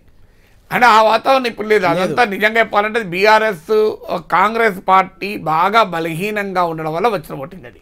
అంటే అక్కడ ఇంకొకటి నాగేశ్వర్ గారు, మీకు అబ్జర్వ్ చేస్తే ఒకటే అసెంబ్లీ సీట్ వచ్చింది, అయినా ఒక పార్లమెంట్ సీట్లో ఇన్ని ఓట్లు వచ్చాయి గత ఎన్నికల్లో. వచ్చాయి. కారణం ఏంటి అంటే బికాస్ కాంగ్రెస్ చేతులు ఎత్తేయడం వల్ల. అవును. కాంగ్రెస్ కనుక స్పిరిటెడ్ గా ఫైట్ చేసి ఉంటే మీకు ఖమ్మము, జహీరాబాద్ గెలిచేది. కాంగ్రెస్ కు ఉన్న 3కి ఇంకో 2-3 యాడ్ అయ్యేది. అవును. కాంగ్రెస్ పార్టీ 2018 ఓటమి తర్వాత బేలతనాన్ని ప్రదర్శించింది. దాని ప్రభావంతో దెబ్బతిన్నారు. తర్వాత అక్కడ తెలుగుదేశం ఓటింగ్ భారీగా షిఫ్ట్ అయింది బీఆర్ఎస్. మీరు ఉద్యమ కాలంలో కూడా ఖమ్మం జిల్లాలో బీఆర్ఎస్ వీక్. మొదటి నుంచి బీఆర్ఎస్ కు అక్కడ స్ట్రెంత్ ఉండి సొంతగా బలమైన జిల్లా కాదు. ఈవెన్ కరీంనగర్ ఎట్లా ఉంటుంది నాగేశ్వర్ గారు? ఎందుకంటే కరీంనగర్ లో చాలా ఇంట్రెస్టింగ్ ఫ్యాక్టర్ అవుతుంది. చాలా బలమైన ముక్కోన పోటీ ఉంటుంది. ఎందుకంటే కాంగ్రెస్ అక్కడ అధికారం వచ్చి ఉన్నది, ఆడ బెటర్ పర్ఫార్మ్ చేసి ఉన్నది. ప్రవీణ్ రెడ్డికి ఉస్నాబాద్లో పొన్నం ప్రభాకర్ కంటే సీటు వదులుకున్నాడు కనుక ఆయనకి ఇచ్చే అవకాశం ఉంది. అక్కడ బీఆర్ఎస్కు మంచి ఓటింగ్ వచ్చింది. బీఆర్ఎస్ అభ్యర్థి కూడా గతంలో చరిత్ర ఉన్న అభ్యర్థి. అందువల్ల బీజేపీకి బండి సంజయ్ కూడా బలమైన అభ్యర్థి. అందువల్ల బీజేపీకి అసెంబ్లీ ఎన్నికల్లో వచ్చిన ఓటింగ్తో బండి సంజయ్ని కంపేర్ చేయలేం. అసలు బండి సంజయ్ని కానీ, కిషన్ రెడ్డి కానీ, ధర్మపురి అరవింద్ కానీ బీజేపీకి బలమైన ఎంపీ అభ్యర్థులు ఉన్న చోట ఈవెన్ రఘునందన్ కానీ అసెంబ్లీ ఎన్నికల ఓటింగ్తో కంపేర్ చేసి వీళ్ళ ఓటింగ్ను మనం అంచనా వేయడం కరెక్ట్ కాదు. మీకు ఇంకా ఖమ్మం లాంటి సీట్లు అసెంబ్లీ ఎన్నికలతో కంపేర్ చేయొచ్చు, ఎందుకంటే బీజేపీ లేదు కనుక. సో అందువల్ల చాలా ఆసక్తికరమైన ముక్కోన పోటీ ఉండే సీట్ కరీంనగర్ అవుతుంది. ఖచ్చితంగా అసలు తీవ్రమైన పోటీ ఉండే సీట్ కరీంనగర్, అసలే పోటీ లేని సీట్ ఖమ్మం అవుతుంది. అయితే ఇక్కడ ఇంకొక ఇంట్రెస్టింగ్ ఫ్యాక్టర్ నాగేశ్వర్ గారు, కరీంనగర్ విషయానికి వస్తే ప్రవీణ్ రెడ్డితో పోటీ పడుతున్న అభ్యర్థి వెల్చాల రాజేందర్ రావు అని ఒక నాయకుడు పోటీ పడుతున్నారు. ఆయనకు టికెట్ ఇస్తే ఆయనది వినోద్ కుమార్ది ఒకే సామాజిక వర్గం కాబట్టి ఖచ్చితంగా బండి సంజయ్ గెలుస్తారనే ఒక ఈక్వేషన్ కూడా ఉందా? అంటే అక్కడ ఇప్పుడు మీకు ఆయన ఇద్దరు సామాజిక వర్గం రాజకీయంగా ఓటర్ల మీద ప్రభావం చూపే సామాజిక వర్గం నాయకులు ఉండొచ్చు, కానీ ఎందుకంటే తెలంగాణ సమాజంలో వెలమలేమి సంఖ్యాపరంగా కాదు. కానీ ఒక ఇంట్రెస్టింగ్ ఫ్యాక్టర్ మీకు ఇక్కడ గుర్తు చేయాలి నేను. మొత్తం 19 సార్లు కరీంనగర్ పార్లమెంటు స్థానానికి, లోక్సభ స్థానానికి ఎన్నికలు జరిగితే కేవలం 3 సార్లు, ఒకసారి ఎల్ రమణ, ఒకసారి పొన్నం ప్రభాకర్, ఒకసారి బండి సంజయ్ గెలిచారు. మిగిలిన 16 సార్లు ఆ నియోజకవర్గం నుంచి వెలమలే గెలిచారు. అంటే మీకు ఉత్తర తెలంగాణలో వెలమల రాజకీయ ఆధిపత్యం గ్రామాన్ని ఉంటుంది. అందులో కరీంనగర్లో ఇంకెక్కువ. కరీంనగర్ ఎక్కువ. నేను ఆదిలాబాద్ జిల్లా, ఇప్పుడు ప్రస్తుతం మంచిర్యాల జిల్లా వాడిని. మా ఊర్లో మేము ఎప్పుడు చూసేవాళ్ళం, ఒకటే కుటుంబం ఉంటుంది, వెలమ కుటుంబం, వాళ్ళే పెటాయిలు, వాళ్ళే సర్పంచ్ ఉంటారు. మిగతాలంతా ప్రజలంతా బీసీలు. సో బీసీలంతా తిరగబడి మొదటిసారి వెలమలు ఓడించారు అక్కడ. సో ఆడ మీకు ఉండేదే వెలమ వరుస బీసీ ఉత్తర తెలంగాణలో రాజకీయ ప్రభావం మీకు. అందుకే మీరు గమనించండి, మీకు నల్గొండ, మహబూబ్ నగర్ ఈ ప్రాంతంలో రెడ్డి కన్సాలిడేషన్ ఉంటుంది. అది కాంగ్రెస్కి ఈసారి బాగా ఉపయోగపడింది. ఈసారి రెడ్డి ఓటే కాదు, రెడ్డి ఓట్ అంటే రెడ్లే కాదు, రెడ్ల పొలిటికల్ ఇన్ఫ్లుయెన్స్. ఇప్పుడు వెలమ క్లౌట్ అంటారు, వెలమల రాజకీయ ప్రభావం ఉన్న ఓటింగ్, అది గ్యారంటీగా బీఆర్ఎస్ కే ఉంటుంది. మీరు కాంగ్రెస్ అభ్యర్థి వెలమ ఎన్నికల్లో అది పెద్దగా పనిచేయలేదు. అంటే ఉత్తర తెలంగాణలో గండ్ర సత్యనారాయణరావు భూపాలపల్లి నుంచి కానీ, విజయరమణారావు పెద్దపల్లి నుంచి కానీ, మెదక్ నుంచి రోహిత్ రావు కానీ, ఇలా చాలా మంది గెలిచారు కాంగ్రెస్ పార్టీ నుంచి కూడా. ప్రేమ్ సాగర్ రావు మంచిర్యాల నుంచి కానీ ఉత్తర తెలంగాణలో. అంటే మీకు ఆ డైమెన్షన్ ఎందుకంటే ఓవరాల్గా కాంగ్రెస్కి అనుకూలంగా ఉంది. ఓవరాల్గా అంటే అక్కడ అదనంగా ఏమైందంటే కాంగ్రెస్కు ఉన్న అనుకూలత ప్లస్ వెలమ పొలిటికల్ క్లౌట్, ఈ రెండు కలిసి వస్తాయి. అంటే గ్రామాల్లో ఉండేటువంటి ప్రభావం, అంటే మనకు ఎప్పుడైనా ఒక కులాన్ని లెక్కేసేటప్పుడు డామినెంట్, పొలిటికల్లీ డామినెంట్ ఉన్న కాస్ట్లను వాళ్ళ ఏరియా, వాళ్ళ స్పియర్ ఆఫ్ ఇన్ఫ్లుయెన్స్ ఉంటుంది.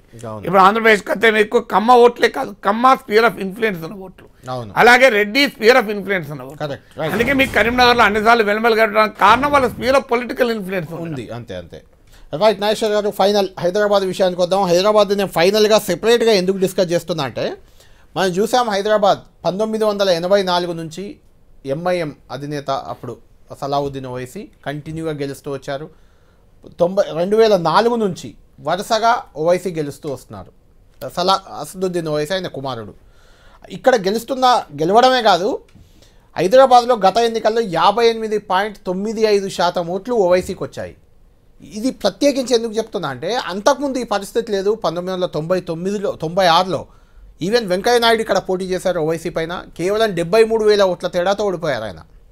ఆ తర్వాత బద్దం బాలరెడ్డి పోటీ చేశారు, ఆయన కూడా 80,000-90,000 ఓట్లతోనే ఓడిపోయారు. అంటే ఆ గ్యాప్ అనేది రోజు రోజుకు బీజేపీకి ఎంఐఎంకు పెరుగుతూ వచ్చింది. అది ఇప్పుడు 58% ఓవైసీ ఓటింగ్ జరిగింది. హైదరాబాద్ చెప్పే ముందు ఒక్క పాయింట్, మీకు భువనగిరి కూడా ఆసక్తికరమైన ముక్కోన పోటీ ఉంటుంది. అంటే బీఆర్ నా అంచనా Congress versus BJP strong fight ఉండే అవకాశం ఉన్న సీట్లు, అంటే బీఆర్ఎస్ కూడా కొంత ప్రభావం చూపే సీటు భువనగిరి. ఇక హైదరాబాద్కి వచ్చేవరకు మీరు అడిగిన ప్రశ్న, ఆ గ్యాప్ ఎందుకు పెరిగింది అంటే అప్పుడు హిందూ ముస్లిం పోలరైజేషను, కమ్యూనల్ రాయట్స్, హిందూ కన్సాలిడేషను బలంగా ఉన్నటువంటి ప్రాంతం హైదరాబాద్ సీట్. అవును, అందువల్ల ఎవరు క్యాండిడేట్ అయినా ముస్లిం ఓటు ఓవైసీకి, హిందూ ఓటు బీజేపీకి.